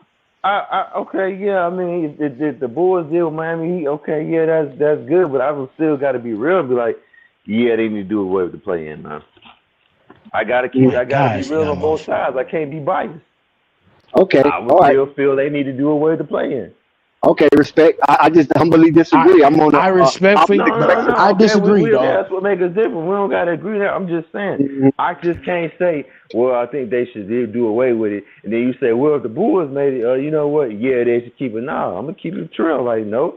If the play-in wasn't around and you was a 10th seed, your ass wouldn't be in the playoffs. So that means you need to do the necessary things you need to do to improve the damn roster. To me, that just maybe it's because. But to improve the roster, unstoppable, you either have to have A, great draft picks, or B, money. And in spite of all that, there are players and teams who, dare I say, are not getting big time names because either A, they're a young team, B, they're in small markets, or C, they haven't done nothing for any free agent to even want to So spend you their time to just go need to there. do the necessary things to improve the team. One team, How? one team I can say right now, who I always have said we talked about, is the Charlotte Hornets. I always said don't look to getting a big time free agent because a big time free agent is not going to sign there. The first thing they need to do is get rid of Gordon Hayward contract, which they did. The second thing I said they need to get Brandon Miller, not Scoot Henderson. And improve and through the draft, which they did. And I said in due time the team will improve. Then guess what? A free agent might be like, And yet Dex, he's the same person talking I'm not about. done yet. I'm not done yet. And then you never know. A free agent might be like, they missing one piece. I think that piece is me. We can go places. Coby White, that piece. That's what they have to do. It's Coby White that missing piece. You said it's Coby White that missing piece? Yeah, that's the free agent they got. That's the big free agent they got because Coby was big in Chicago now. You said keyword free agent. He ain't no free agent. You got him through. That's right. That's right. Trade. That's right. He's a trade. My bad. Yeah. You're right. No, you good. But yeah, that's what the low markets have to do. I mean, that's what every team has to do. Build through the draft good. You know what I'm saying? But just because you get traded there, I don't mean you're going to stay because what's your name got traded there? Kyle Lowry and Reggie Jackson. Neither one of them. I mean, that's one shit. Kawhi Leonard got traded to the damn Raptors, won a championship and walked. But you see, that's my problem with this. That's my problem with it. Easy play. We're talking, but come on. But see, Dex, that's what makes him a hypocrite. No, it don't. You cannot compare. It does, because you cannot compare Kyle Lowry being traded to a Charlotte Hornets situation and leaving to Kawhi Leonard, who, by the way, is not only a box office player, by the way, but has the ability to players getting traded and walking. I was just making a comparison about a player that get traded. It's funny, Dex. Unstoppable is saying all this about the Charlotte Hornets, yet he doesn't see the value of the play-in, which the Charlotte Hornets would have a better chance of making the playoffs with. It go two ways, man. Like I said, if the play-in was never here, they wouldn't make the playoffs, man. So that means you got to do the necessary things to improve your fucking team, bro. I just named one of the fucking whack-ass Bulls thinking it's an accomplishment, and they don't think they got to move just because you make the fucking play-in. I mean, they're still making the playoffs. I bet you the ownership of the Chicago Bulls love that they made that playing game. I know, because guess what? They got to, yeah, you're right, facts. You know why? Money. They got to sell more tickets. That's right. Yep. Yeah. Revenue. What are you talking about? Yep. Yeah. So what do you? That's what I like. I like money. So anything that's going to increase the purse, I'm with it. So if you like money, and you're a low budget team who's trying to fight, but you still like money though, wouldn't it make sense for a young team to fight for the playoffs? Who's a low budget team? I would say the Hornets, in the sense of they might have the cap space. Okay, hold on a second. You say low budget. What do you mean by low budget? Low budget, I should say a better word would be small market. Okay, there you go. I agree. Because I can't see $3 billion being low budget. I mean, small market teams, you compare them to the bigger cities. Miami, Boston. Yeah, small market. They're just correct. Small market. Let's just be honest. The only thing that come out of North Carolina, realistically, is the football team and Michael Jordan. That's the only good thing that's come out of North Carolina the last 30, 40 years. I mean, like I said, man, Hornets, they in a good place right now. The college team. I said the football team and the basketball team. But then again, they kind of fallen off a little bit. You know what I'm saying? So like, yeah, you said 30 years though. 30 years ago, North Carolina was a beast. 30 years ago, Duke was a beast. That's why I said since 30 years ago. 30, 40 years, Dex, that's what I said. You know, Carolina has been struggling to find a basketball team. In the 2000s, though. They did win what? When they won the championship? 2010, 2012, or something like that. They won the championship. What, I professionally, still can't believe a these fools professional, sleep us a on the train, professional man. league. We're not talking about the Panthers because the Panthers haven't won nothing yet. We're not talking about the Hornets because they haven't won nothing yet. So the only thing you can include in terms of Charlotte's history of sports is college and certain players who have done something. Hockey. And like I they did said, pretty good in hockey. I think they did pretty good in hockey. yeah, maybe in those 30, 40 years. But what I'm saying is this though. This is what I don't like about the NBA is the small market teams. Now, Well, you gonna have small market OKC, teams. What are you talking about, man? It's America. let me finish. America's built on I small don't market. I understand it's built on small markets. I understand that, but I don't truly. This is just me as a person who likes the game of basketball, who is still learning the intricate pieces of basketball. Where's I Lonzo just at? find Did it. anybody pick up Lonzo yet? I'm looking. Dex I don't see no thirsty to see that updates. Lonzo signed to the Charlotte. You know what I'm I can't saying? wait to it. I can't wait either that or the Clippers. If Lonzo gets signed to the Clippers, I'm going to the Clipper game. I wouldn't say too much, Dex, because if it don't happen, man, Sky gonna let you have it. Yeah, But I'm not, but I'm not pressing though. I'm not pressing. I'm not pressing that if he goes there or not. You know what I'm saying? I'm just thinking the two options that's available is Clippers and What- Charlotte. Let me ask you this, then, Dex. What you think is his best interest to do? Go to Charlotte Why is that? you know, because he can hide behind his brother, his baby He can brother. hide what? He can hide behind his baby brother, Why and you that's say something he don't hide? want to do. Because Lonzo is on his last leg. Did you see him in Yeah. Cleveland? Did you No, actually see him in honestly, I ain't been watching. I've watched damn near every Yeah. game. yeah, me too. Like And I mean, Lonzo's I like, remember one time he got a steal. I mean, his defense is still there though. Lonzo got a steal, Yeah. a breakaway steal, went for the layup and missed the layup by himself. Was nobody past half court. Just I him because mean, he's so he fast. ain't the only person that done that though, Dex. You No, gonna kill man, him you for gotta that? dunk the ball. Come on, man, you gotta dunk the ball, man. Or lay it in Dex, gently. Dex, He missed it when like he didn't know what the fuck to do with the ball. You Hey, can't do Dex, that. and that's crazy. Dex, I started You can't cussing do out. that. I started cussing like LeVar when I heard that. You Dunk the done seen basketball. superstars Yeah, airball No, I free ain't talking about throws, air man. ball. That means I nothing. ain't talking about. I ain't worried about free throws. A lot of people don't shoot free throws good. But the layup, that's the first thing you learn. He ain't the Basketball. only person that did that though. All right. Now He we getting can't do that apologists though. now, He right? can't do that.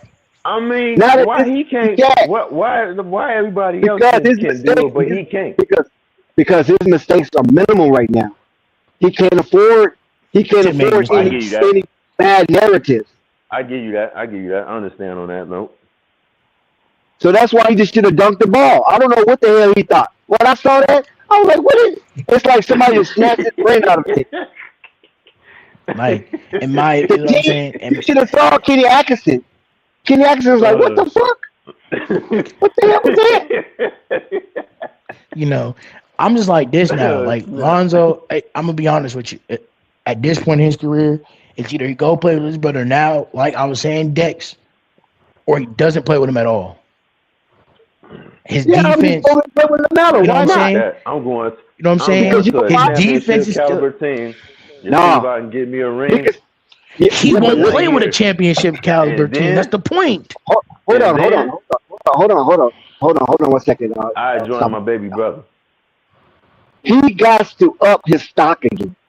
When he was with the Bulls, people were still reminiscing on his situation with the Bulls. So when he had that 2.5 year layoff, only thing they remember Lonzo was when he's with the Bulls. But then he came back. Now they have a new memory, Narrative. a new database on And it's Lonzo, not a good one. and it wasn't good. So that's why when he got re-signed for the low ball.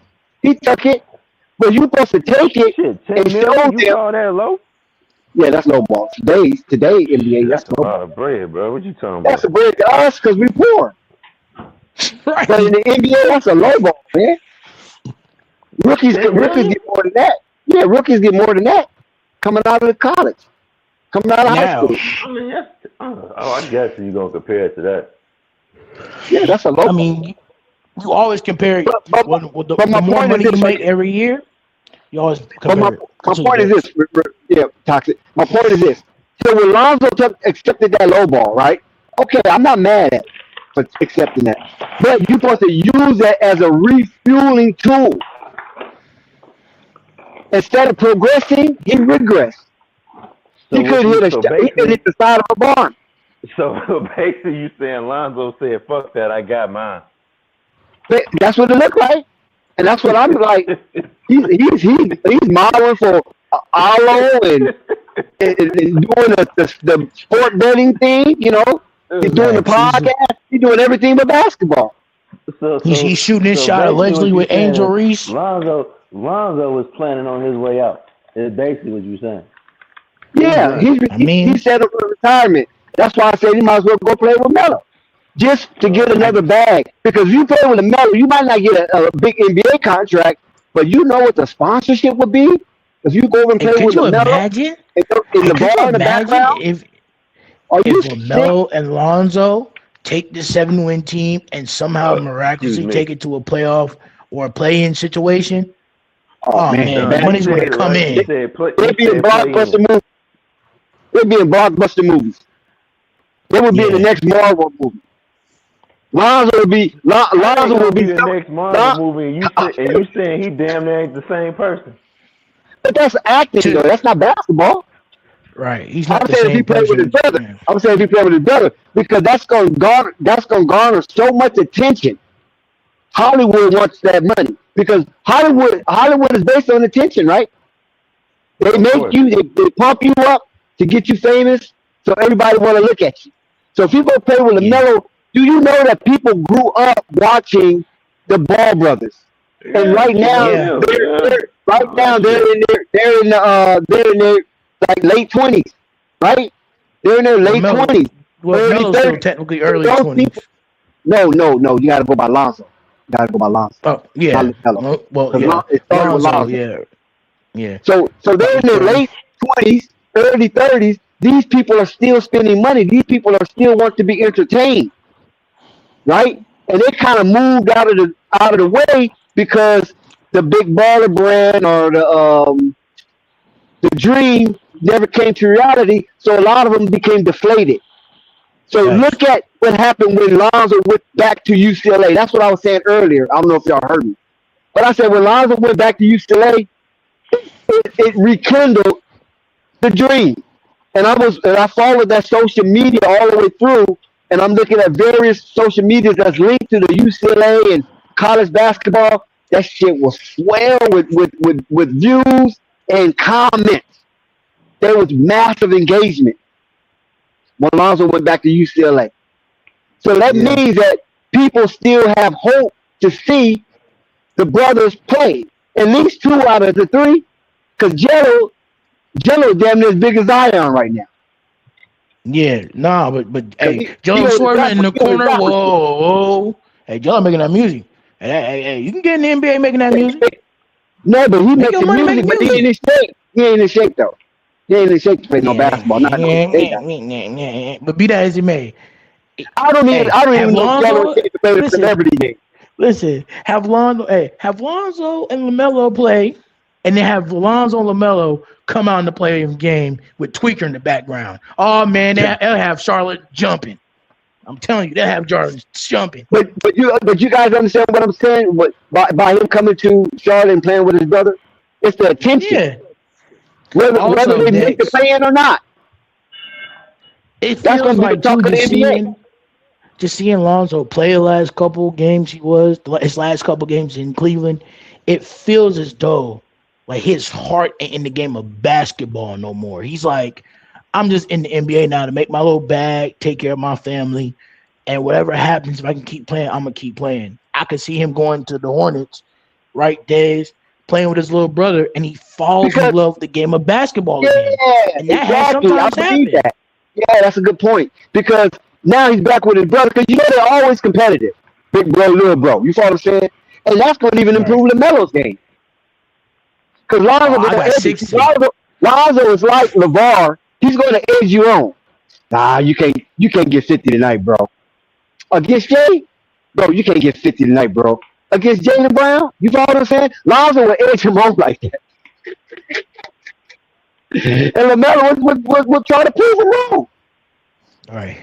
Oh, you can't. Oh, Lonzo talked to him one night. Oh, you can't get 3-4 steals on Kyrie Yeah. or try. Who He can't ain't gonna get get 3-4 no steals? double. All right, bet. You follow what I'm saying? It'll be like they're You know. kids again. Yeah. You follow me, So Unstoppable? it feel like, yeah, Yeah, I hear you. ain't nothing wrong with asking for. It's nothing wrong with being a NBA player and you're back. Every player goes through this. Like even Kyrie now, who's playing in Dallas now. Kyrie don't really look like Dex. He got the feeling of being like Uncle Drew and playing it for the love of the game. It's just I don't about the know ball because in the net. Kyrie's injured though. He's injured. I mean, they did go to He the is finals, injured. right? The last time he was healthy, they did go to the NBA finals. True. What I'm saying is, Dex, though, with injuries and with setbacks, that also helps. That also works within a player's psyche in terms of being an athlete in any professional sport. What, So it's what do you like got? Lonzo being Address them to the traded, chat. Lonzo being traded, right, Dex, from the Bulls when he thought he had enough left in the tank to still provide something for him. And they traded him to Cleveland, even though he says in his podcast and he says he's embracing it head on. But in his mental and his psyche, it seemed like when he got to Cleveland, it was like, No, he started out damn. good in Cleveland. Preseason You know what I'm was saying? good. No, I'm pretty Something sure he happened. was Here's what I'm with the saying. Cleveland shit. No, The team but was I don't know better what than happened. the Something Bulls. happened. But nah, Something here's what I'm happened in saying. Cleveland. Like at the beginning, it was good, but something happened in between that we don't know about to where Lonzo's like, damn, I know how I feel about myself as a basketball player, but how do other NBA teams value me or even look at me as a basketball player now? And if that and everybody looks at me and see this image of who I am as a basketball player now, right, Dex? It's like, fuck it. Make your money, do your best, and just play to play and get this I NBA think check, man. this is what I think. I This still is what I made it to really the think. NBA. They can't take So that This is away what I from think me. happened. This is what I think happened in Cleveland. Okay, well, before I say that, before I say what happened, what I think what happened in Cleveland, um, chat. Do you believe if Lonzo go to the Charlotte Hornets that everybody play the Charlotte Hornets will want to beat the Ball brothers? Because it's always a stigma with the Ball brothers never lost. So when they play, if they play them, they will be trying to beat them based on that. Yeah. Because they beat Lamelo by himself, they beat Lonzo by himself. But the claim is you can't beat them together. So Chad, what you think about that? Do you think the NBA will the players in the NBA will relish as an opportunity to beat Lonzo and Lamelo together on the same court? Now, while the chat is engaged in that right there, I think what happened with Lonzo because Kenny Atkinson, when Darius Garland was out, Kenny Atkinson was raving about Lonzo. Donovan Mitchell was raving about Lonzo. Evan Mobley raving about Lonzo. Jared But Allen remember, raving about Lonzo. Darius Garland is the second part of the All-Star backcourt with Donovan Mitchell. So how do you think Darius Garland is feeling about this? You understand what I'm saying? Because you just don't know how brittle some of these athletes Egos and are. yeah. Yeah, you feel me? Now look, we see Darius Garland get traded. We see Lonzo get traded. Did that have something to do with that locker room? Because like I said, when Lonzo started out with Cleveland, it was pretty good. Probably. That's probably Running the up and reason it down the was like, court, alley oops to Mobley, and you know what I'm saying? Something clearly and was going on, Dex, in Cleveland, man, because he yeah. fell out of favor. I think it was more than just injuries Mhm. and shit. It was something going on. He didn't fit well with that team. I mean, something was going on. He fell out of favor. He Or was being benched yeah, and or everything. Kenny Atkinson. Listen, or Kenny Atkinson had to make a decision: Darius Garland or Lonzo. You understand what I'm saying? He ain't got to worry about the rookies, Proctor and all them dudes, right? He ain't got to worry about them. Who I'm going to give minutes to? Is Lonzo going to eat up the minutes from Darius Garland or what? Because the rookies got to get their share because the contractual, right? They drafted them. They got to see what they got, and they got to put the rookies over there in Cleveland. But Darius Yeah. Garland and Lonzo is something with that dynamic that didn't work out because Mitchell was raving about Lonzo. You heard it, right? You even made videos of it. Kenny Atkinson, point guard whisper, was raving about Lonzo looking up the court, how he changed the offense, running up and down the court.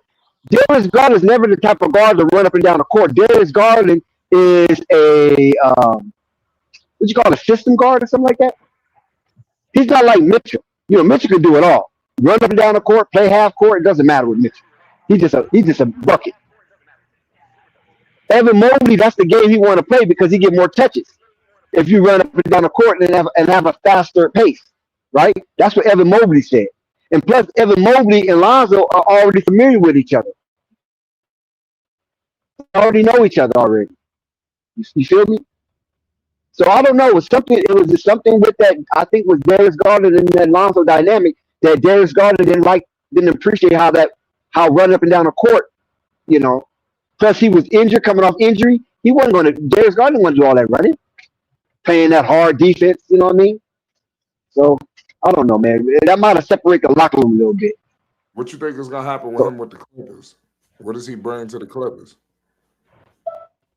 I think Darius Garland gonna be all right because Kawhi Leonard don't like running up and down the court either. You know, Kawhi Leonard is a systematic player, so it might be all right. See, James Harden can run up and down the court. It doesn't matter with James Harden because he's just a bucket too. He can run up and down the court. He can spot off for three. He can dribble and get a shot off. You follow what I'm saying? So it didn't matter with James Harden. And I think Darius Garland could fill those shoes because he's not going to be pushing the pace. Kawhi don't want to be pushing the pace. You got two injured motherfuckers that don't want to push the pace. Let's play at a decent pace and score because Kawhi can score and Darius Garland can score. Both all-stars. Yeah, I just like, and also too, you know, with the James Harden thing, people are saying that it's an awful trade, but like Flight, I think we forget about the NBA. And Flight, you say it, Dex, you say it all the time, you say it so much. It's always politics behind closed doors. You know what I mean? Yep. And the real reason why Darius Garland, exactly. The real reason? Let's be. You can't say the real reason because you don't know the real reason. Well, allegedly, I'm gonna say allegedly, right? Or here's why, you know, using just regular human decency and just psyche of how a normal person will look at this and see it. Yeah, at the end of the day, it's a job. The NBA is a job. That's right. Let's just break this down from a regular job standard. Just break it down.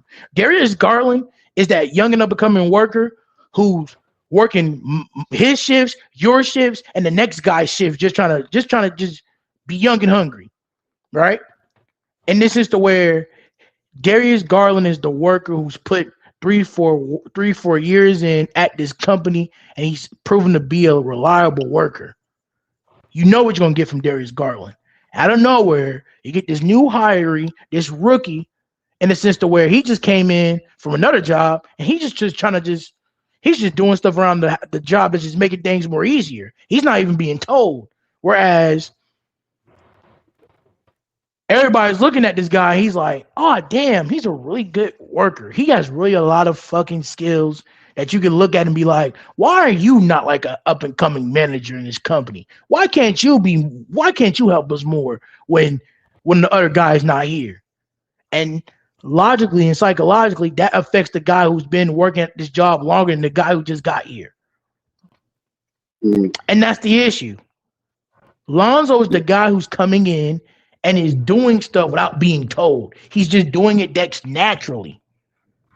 Good point. He's playing defense naturally. He's shooting jump shots naturally. He's throwing lobs naturally. He's staying healthy during this time, which availability is the best what is it? Playability is the Talk best that shit, availability, Marquez. Talk that right? shit. Now let's look at it. Now look at it as a job, right? If you're working at a job, Darius Garland, your ass been calling out sick for too fucking long and going out and partying with your friends too much. When we doing this lunch rush, Lonzo, this guy who's new here, is doing stuff we need, and you're sitting at home calling off doing what the hell you want to do. That's the job's perspective from it, right? Freak these people's feelings. Let's just say what the truth is. Cleveland said, as great as this worker is, there's times where he's not here, and there's a guy right here now who unfortunately is here, causing us problems, and now we're forced to pick. So instead of picking Flight, what does a job do? Well, you can't pick both. You get rid of both of them, and you move on. You find something else. Now, both of these players or workers, right, who've put time and job in this organization, in this business, trying to make money for the Cavaliers, now they're both gone. Because the indecisiveness of workers is just as bad, Flight, as the players who have these small egos. And this is why James Harden, who no fault against his own, comes in and is able to eat off the efforts of both Darius Garland and Lonzo. Hold on. Said James Harden, no fault against his own. Didn't James Harden request the trade? Listen, I say no fault against his own. Now listen. Now he look. requested the trade. Now, James Harden represents a guy who just don't like the fact how things is working at his job. He's just trying to get out of the situation he is and still make his money. He said, and he told them, James Harden put his 2-week notice with the Clippers. He said, I don't know what you're going to do here, but I'm about to get out. Maybe somebody's pressing James Harden, man. Hey, it don't matter. Listen. Even getting pressed. Home. Yeah, I'm using my analogy to my analogy. At the end of the day, James Harden's like this. Hey, man, I put my 2 weeks notice in Clippers. I love my manager here with Kawhi. I love everything here, but it's not working. I got to go. So you have James, this other guy who comes in. And I'm saying that's James. One thing about them LA cats, man. They always stay arm's length to the streets. Yeah. And it could have been an issue, gambling issue, or an issue somewhere, somehow, where James Harden wanted out. You follow what I'm saying? I got True. it out. It might have nothing to do with the Clippers, Ty Lue, or Kawhi Leonard, but it could be something. Dex, you know and I know, Dex, there's always that one guy at the job who's always gambling or smoking or doing something he ain't got no business do. And maybe James is doing that and he was forced to leave his job anyway. But the excuse is he put his 2 weeks notice so the optics don't look bad for the job. Either way, right, Dex? You have James Harden, who is a guy who's leaving a situation, be forced or to his own knowledge. He's trying to find a way to leave. And you get somebody in James Harden who becomes an option for a company Flight who are looking at these two options and can't make a choice. So they said, forget it. We're going to get the guy that we somewhat know about his work history, and we're going to pick this guy over the political standpoint between a guy who comes in and do what we want to do with a lesser price over the guy who gets paid more in Darius Garland. Yeah, I think James Harden, his representation with the Adam Silver. I think this is part of Adam Silver assistance. Because I just don't see the Clippers playing this well that James Harden would want out. And the Clippers would be happy to abide. You follow what I'm saying? Because the Clippers is playing just as good as the Hornets. Yeah. And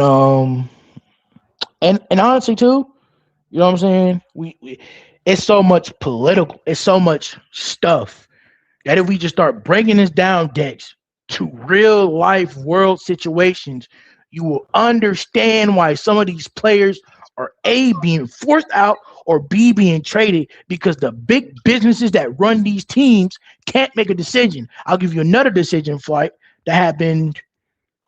I'm gonna bring up the Lakers again, Dex. I'm gonna bring it up. Let's talk about the Lakers. Let's talk about LeBron trading the young boys away to get Anthony Davis. Here comes Trump. I wish I could play the music, Flight. Hey, here comes Trump. No. Flight, we're just doing it here, right? Let's talk about it. LeBron James is the golden boy. He's your golden goose. When LeBron is coming and LeBron's on the shift, you make the most sales you ever freaking made. This guy fight comes in, right? You're a manager, and he tells you, I can't work with Jimmy, I can't work with Jeff, and I damn sure enough can't work with that guy, Steve. Jimmy, Jeff, and Steve is Lonzo, B.I., and Josh Hart. He said, I can't work with these three. But you know what I can work with? I got a homie who need a job, manager. He's willing to come in here, work, and do whatever you need him to do. And we'll make you more money than you ever made. Now, guess what, Flight? The money is the championship. And they did that. You traded you traded Jerry, Steve, and Jimmy away. But now, guess what, Flight? You got LeBron, you got AD. You got two people, two star sellers making you money. But now it's like we're giving you this money to pay you, and now we don't have players to give you a Jimmy and a Jerry and a Steve. I'll go back 6 years ago. I mean, you got to land this plane because I'm confused of what's going on. You made a good point with James Harden and Darius Garland, but let me finish. The point is that as political this is, it's a business at the end of the day, Dex. And there are certain things that got to be made that even your best player, your best seller, has to get traded. And in my opinion, this is just me, Cleveland is so inept with picking a decision in their guys, they picked the wrong guy. And James Harden. That's what it comes down to. LeBron, trade away AD. Now LeBron don't really got a guy he needs. LeBron traded away AD? The Lakers traded AD away. But people say LeBron traded AD away. The politics. Come on, Dex. Don't live like you live on the run. Yeah, but but that's a farce because they're under the same agency. I mean, that don't happen. That doesn't happen like that. Hey, that's just that's me. That's me. It's business. It's business. It's definitely business. But by them being under the same agency, I doubt if it happened like that. I just think it was an opportunity of a lifetime, and the Lakers went for it. Yeah. But no, that's pretty much all I like to say. But no, I'm about to go. Great stream, y'all. Great stream. But yeah, nice to hear you. Man. I'll be coming back more often, so I'll see y'all. Fight sports. Deuces. Nah. Oh, okay. Like I said, it's a good look. Yeah, Marquez, Toxic T, or whatever your handle is now. Nice hearing from you. Good content. Agree to disagree, no problem. It's all family,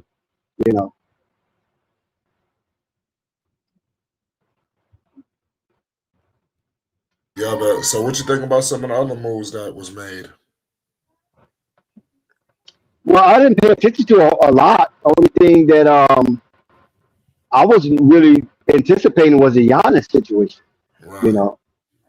James Harden, it doesn't move me because he's been a journeyman. He's been turned into a journeyman. What about AD? AD doesn't move me because the Mavericks traded Luka. Anything after that can't surprise you. You know what I'm saying? So that didn't surprise me either. But one thing I can say is that Washington always seems to be getting these the leftovers, huh? That's where they dump everybody. Be competitive next year. Well, they said that about Dallas.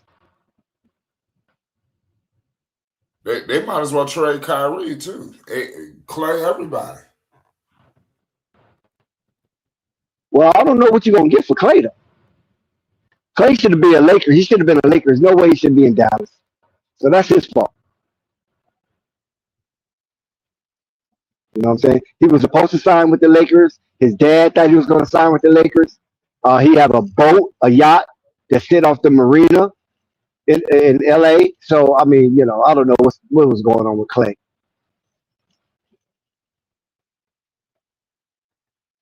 But this Lonzo thing is going to be interesting, man. That Utah is going to waive him and see where Lonzo land because Lamelo has been real quiet, right? You would think it would be some jubilee going on, but Lamelo Ball been real quiet. Last time when Lonzo was eligible to become a Hornet, Lamelo, he spoke on it. It was cryptic, but he spoke on it, right?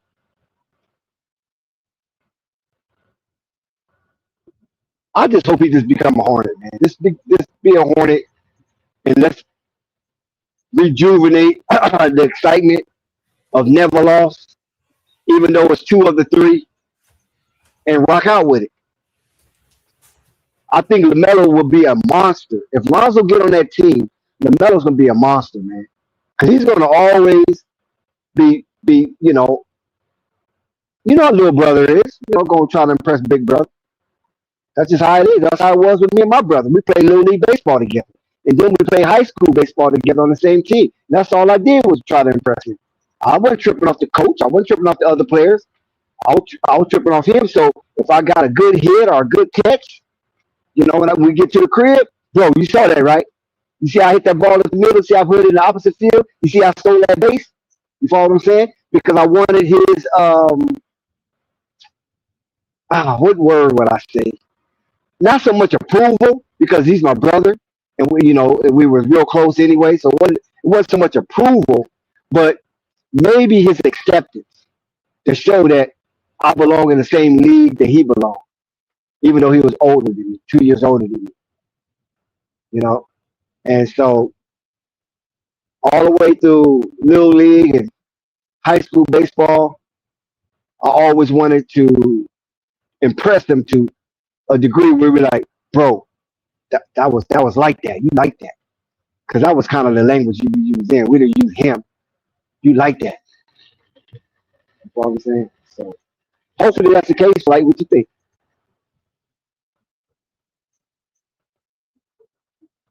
Yeah, man. So it's a lot going on. So, one of the last dominoes is Giannis. Do you expect Giannis or John Morant traded tomorrow? And if so, where do you think they could be moved to? Those are the last 2 big dominoes.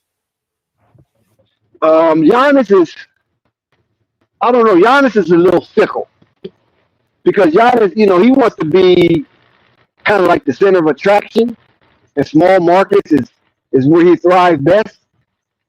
But I know New York wants him bad, and John Morant, he, I don't know if he wants to be in Memphis.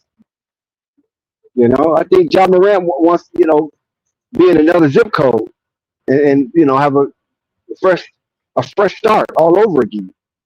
So I wouldn't be surprised if John Morant ends up in Miami.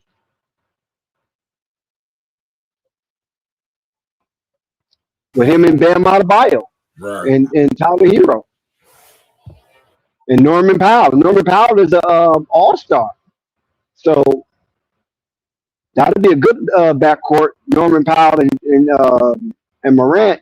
But what would they do with Tyler Hero? Are they going to trade Tyler Hero? Yeah, I think he certainly got to go, don't you think? Him and Jaime Jaquez, So that'd be an interesting dynamic to see John Morant in Miami with Norman Powell in the backcourt. So you got a current All-Star, you got a former All-Star, then you got Bam Adebayo. So Miami will be looking to rejuvenate their championship aspirations.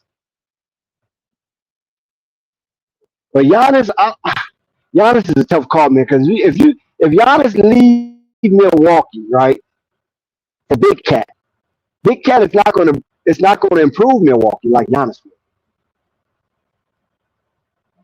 Because I think that's what they want to push. They want to get Big Cat in Milwaukee and send Giannis to New York. See how he perform under the bright lights in the Mecca. You know what I'm saying? with Jalen Brunson, and that would be a dangerous tandem, Giannis and Jalen Brunson, along with Mikal Bridges. That would be ugly. You follow? New York would be the favorites, of course. They would be favorites over San Antonio and the Thunder if Giannis was to go there and shift the power balance back to the from the west back to the east.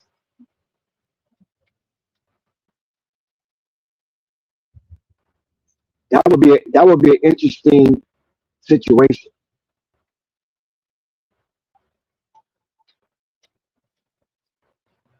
So yeah, I'm just waiting on Lonzo, man, to see what Lonzo fall. And the one thing I can say about Lonzo, he sure keep the content going, right? Because he be in so many different situations, he keep the content going. He raised the level of the content. And if he comes to Charlotte, oh my God, that'd be stupid crazy. That would be really stupid crazy. Never lost. The NBA will be stacking their chips against the Charlotte Hornets. And every time somebody come to town, they thinking they're playing Chino Hills. They think they're playing Chino Hills. That would be crazy. It'd be crazy, son.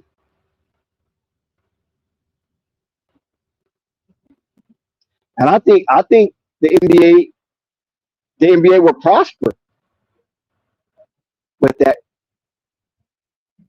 duel, Lonzo and LaMelo.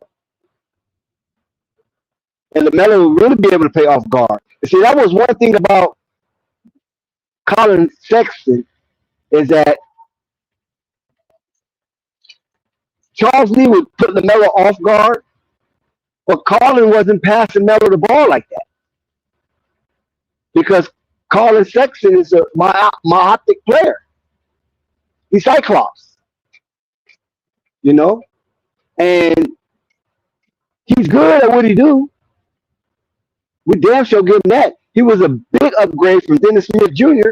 by far, but he's myopic. And when you are that kind of a player, it doesn't bode well with Charlotte because Charlotte has a cornucopia of talent that needs the ball to be rotated, and these players need to touch the ball.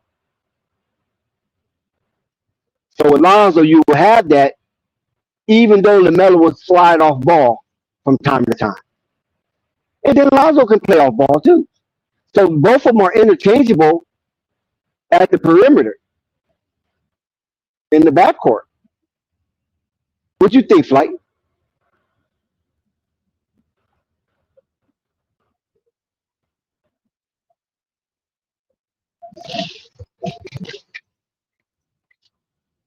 I mean, that's what I think.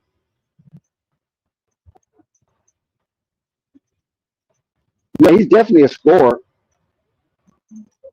And I'm glad you said that, Theo, because I brought that up earlier, and Unstoppable somewhat disagreed with me when I compared Coby White to Colin Sexton. I was like, both of them are myopic players. The only thing that's different is Coby might be a little more shifty, but Colin is more stronger. That's why they call him Young Bull or Bull, because he plays some bully basketball. And I don't know how much Coby will improve. And I asked Flight, I said, Flight, is Coby coming off the bench? I mean, how they going to assimilate Coby White into their offensive strategy? And we know Coby White played no defense. So that at least Colin played a little more defense than Coby. Coby played absolutely no defense. He's a matador. He's definitely a matador out there on the court. Ole, ole, ole. You feel me?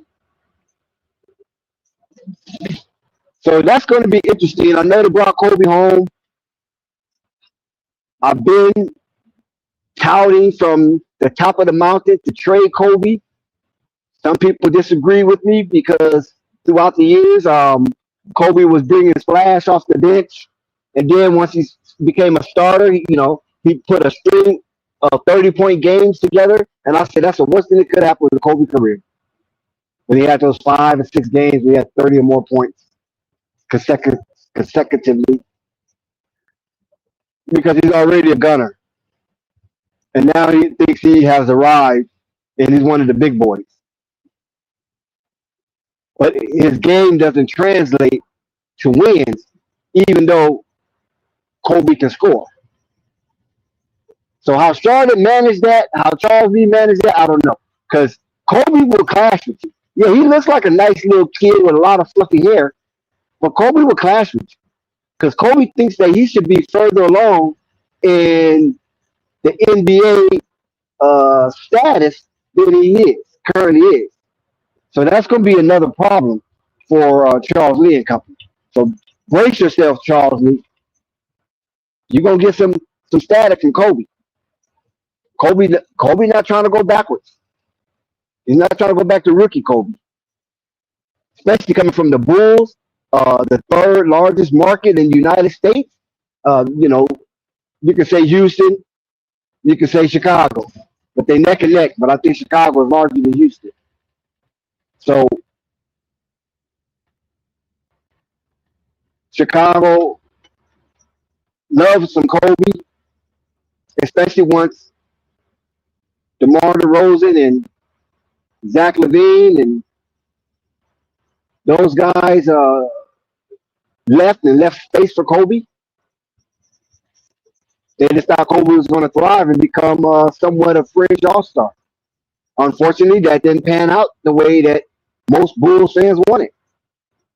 Now the Bulls are just kind of stuck with Buzelis and whatever Josh Giddey brings to the table. 18, 8, and 8. That's not bad. But Josh Giddey doesn't command the floor. And that 18, 8, and 8 is very deceptive.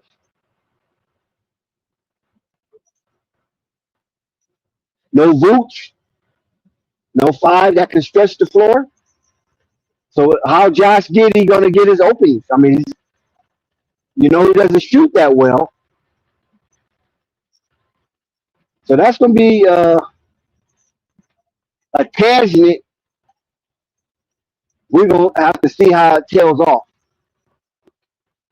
with Kobe-less Chicago Bulls and Vucevic-less Chicago Bulls.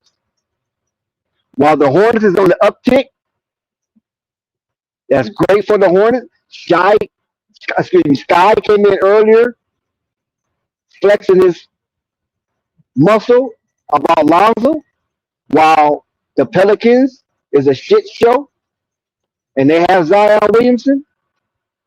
They moved all those mountains and gave Zion the whole valley, the whole landscape to thrive. And the Pelicans are still bottom feeders. Willie Green was the casualty.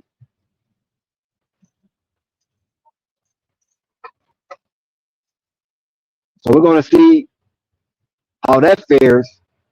Don't think Zion is coming to the Charlotte Hornets because that's not happening. That's not happening. The Pelicans need Zion more than ever. The Pelicans need Zion more than Zion needs the Pelicans. Now, it's a possibility if the Pelicans do trade Zion, they're going to want Big Cat. If they want to trade Zion, they want Karl Anthony Towns. So they can actually put him at the center and move Queens to the power forward position. So let's see how that is. But Charlotte don't have room for Zion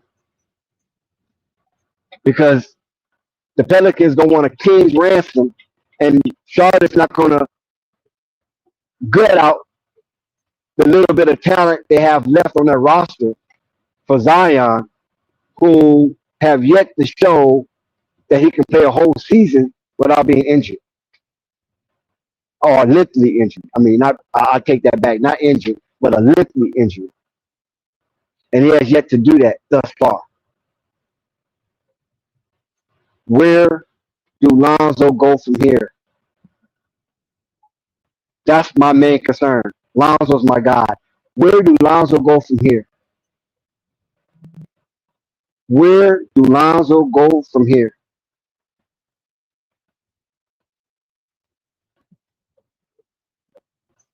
We thought we was going to see playoff zone. I don't know. If you come a Clipper, you'd be playoff zone because Clippers going to the playoffs. But if you go to Charlotte, I don't know. That's a tough call, man. But Lonzo choices is very thin. You know, he's hanging on by the hair of his chin. Because that display he did in Cleveland, once the season got underway, that was ugly. Lonzo need a do-over. Preseason, Lonzo was hype. Cleveland was hype. But once the season kind of got underway, it didn't start off as well as it did, or as well as they expected to. So Lonzo need a do-over. Lonzo was in LA not too long ago. And that's why I was kind of shocked too. I was like, why Lonzo was in LA? Where's Cleveland at? Cleveland was just in Cleveland hosting the Lakers. So what the hell is going on? Why is he so far away from the team?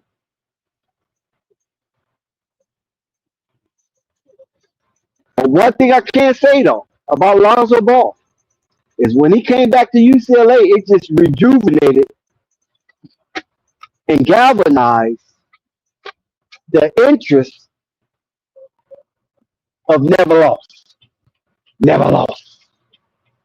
I can tell you that. It was all over social media, everything related to college basketball and then some, about Lonzo getting traded to Charlotte. And I hadn't heard nothing like that. But I was watching it in social media. I was like, man, are these guys just making up stuff or what? And now he's been traded. And it looks like he's going to be waived, according to some reports that was in Flight Sports chat.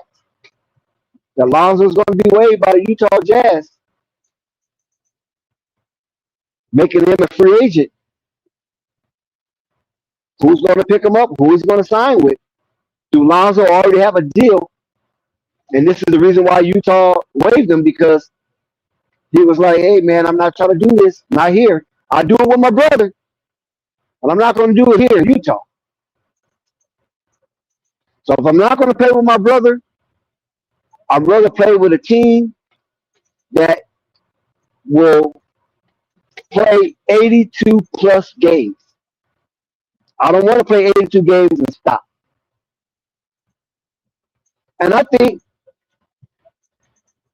they can honor that from Lonzo. Lonzo has never been a bad guy. So they can honor that. Rich Paul is his agent. I'm quite sure Rich Paul is constantly reminding Lonzo that you're playing for your next contract. And we want your next contract to be at least 5 years, 3 to 5 years, not 1 and 1.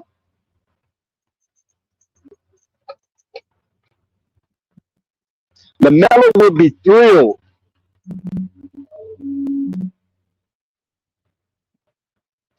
to have his big brother in that locker room with him.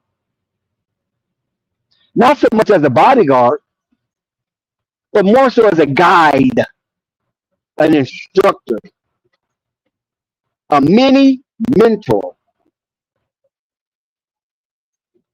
Because Lonzo gonna constantly tell him, nah, little bro, that ain't cool.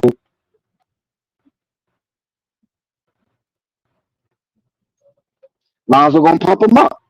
Because Lonzo loves to see his show. One thing about Lonzo, he loves to see LaMelo put on the show. His little brother put on the show. You know how you have your little niece or your little nephew and you want them to dance? You might give them $1 or $2 to dance to encourage him. That's Lonzo. He's going to do stuff like that with LaMelo. You see how they acted when they came together at the Big Baller brand gym. You see how the conversation was going on between them, more so than Jello. Well, Jello was injured, so he couldn't really do much. Jello fell off that scooter or whatever he was on, electric bike or something. But the conversation between the two was very competitive. What you can, what you cannot do, what you will and what you won't do. And I think that will percolate in that locker room. So you just won't have one celebrity. You have two celebrities in that locker room. And I feel Lamelo will feel more emboldened to take more risk.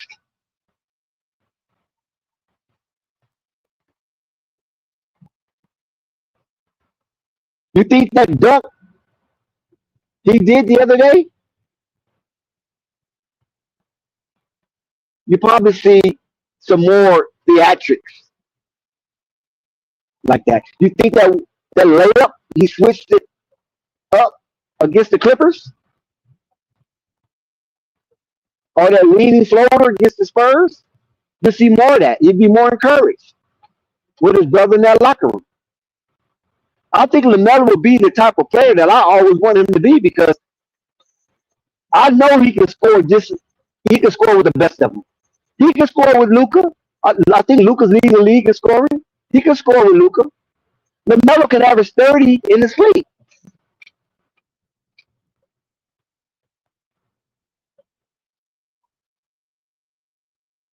So we'll see.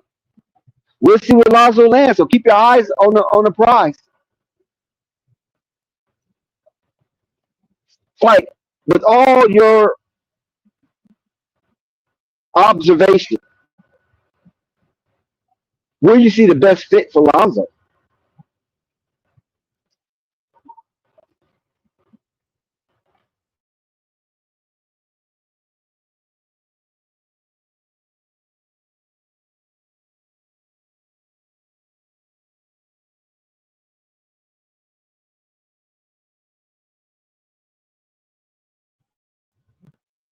Right? I guess it's only me. But nevertheless, I just think it'll be really nice to have a point guard. Now, see, Lonzo would be the type of point guard that Charles Lee desires because Lonzo's going to stick to the script. Lonzo's not going to go off script. I can't vouch for the other players. I know Lonzo and Zion James are not going off script. Con Knipple, he really don't go off script, but sometimes Con Knipple get in his bag. We know Brandon Miller goes off script often. He often goes off script. But Charles Lee don't say nothing to him because Brandon Miller's not trying to hear that. They will get a new coach if Brandon Miller and Charles Lee was to clash publicly. That's not going to happen. That's not going to be tolerated. LaMelo, he's not our guy. He's our guy, but he's not our guy. That was old regime. Miles Bridges, that's the old regime. Plus, Miles Bridges got some stain on his collar. He's not wearing a clean shirt. And that stain is visible for the rest of his NBA career.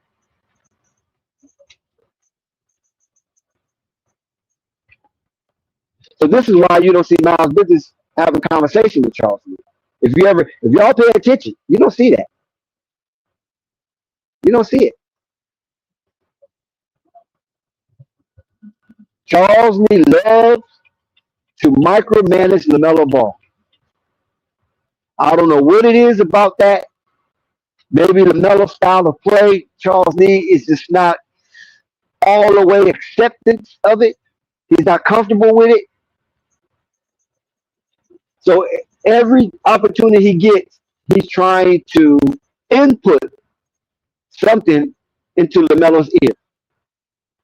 It gets to the point where it becomes annoying. And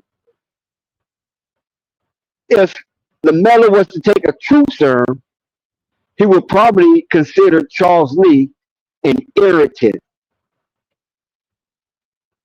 He will probably consider Charles Lee an irritant. That's how Charles Lee micromanaged. And there's probably some psychological strategy to that because I'm quite sure Charles Lee is a very well read individual. And I think psychology is probably something that he probably could have majored in. You got to have some kind of psychological advantage to be a coach over your players because you have to find the right buttons to push and when to push them. And if you can balance that as well as deal with the various personalities on your roster, you can be a successful coach.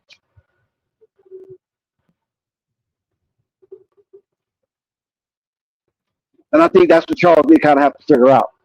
But right now, everything is clicking. Everybody's smiling. Everybody's happy.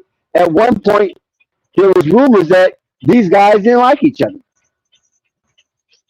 There was rumors that the locker room was divided and full of dissension. It was rumored that Charles Lee lost the locker room.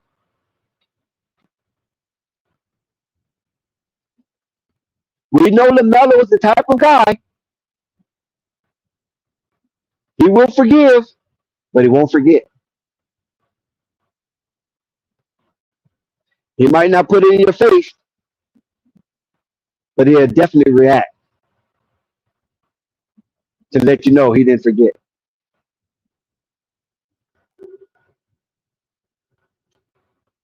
So thank you everyone for coming to the stream.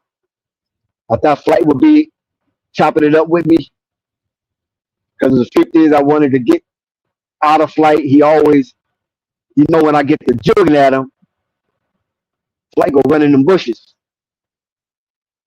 I just wanted to get Flight to commit and to stand on something. So for the rest of the season, we can hold him to it.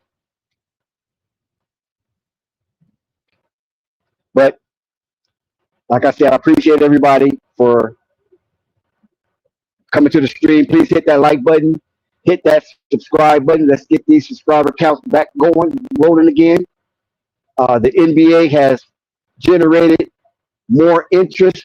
We're still awaiting the final destination of Lonzo Ball to be picked up by tomorrow from some team. My two top teams is Charlotte and the Clippers. You might have other teams, but Lonzo, at his best, could fit on any NBA team. Whether his role is reduced or if his role needs enhancement. He can fit on any team, the type of player that he is. And I'm awaiting to see where Lonzo Ball final destination lies.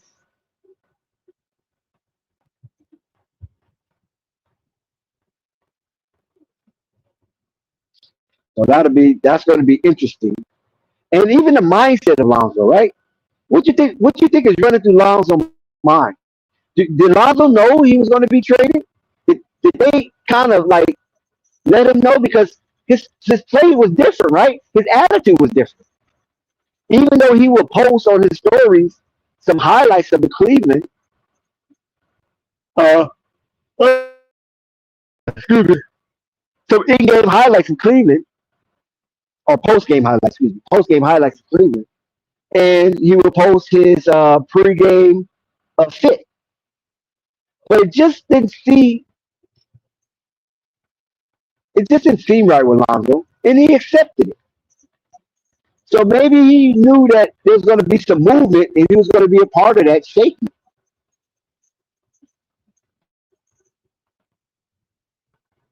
Salute everybody. Hit that like button. Hit that subscribe button. And definitely hit the notification bell so you can be up on all things Flight Sports TV when it comes out and be fresh off the press. Until next time, I guess we do the Charlotte Hornets game.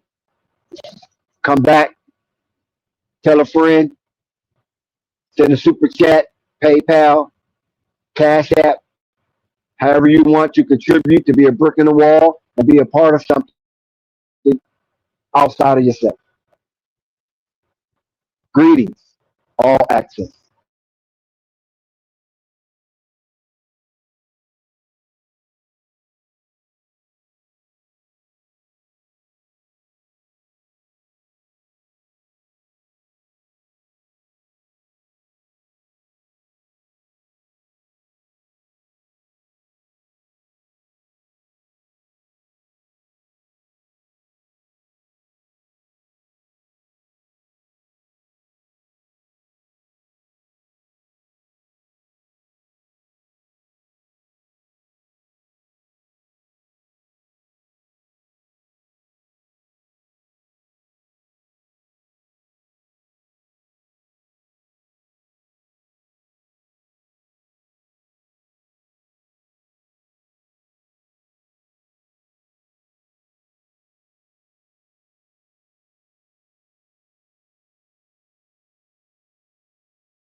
All right, y'all. We about to get up out of here, man. Salute to all y'all that's in the chat.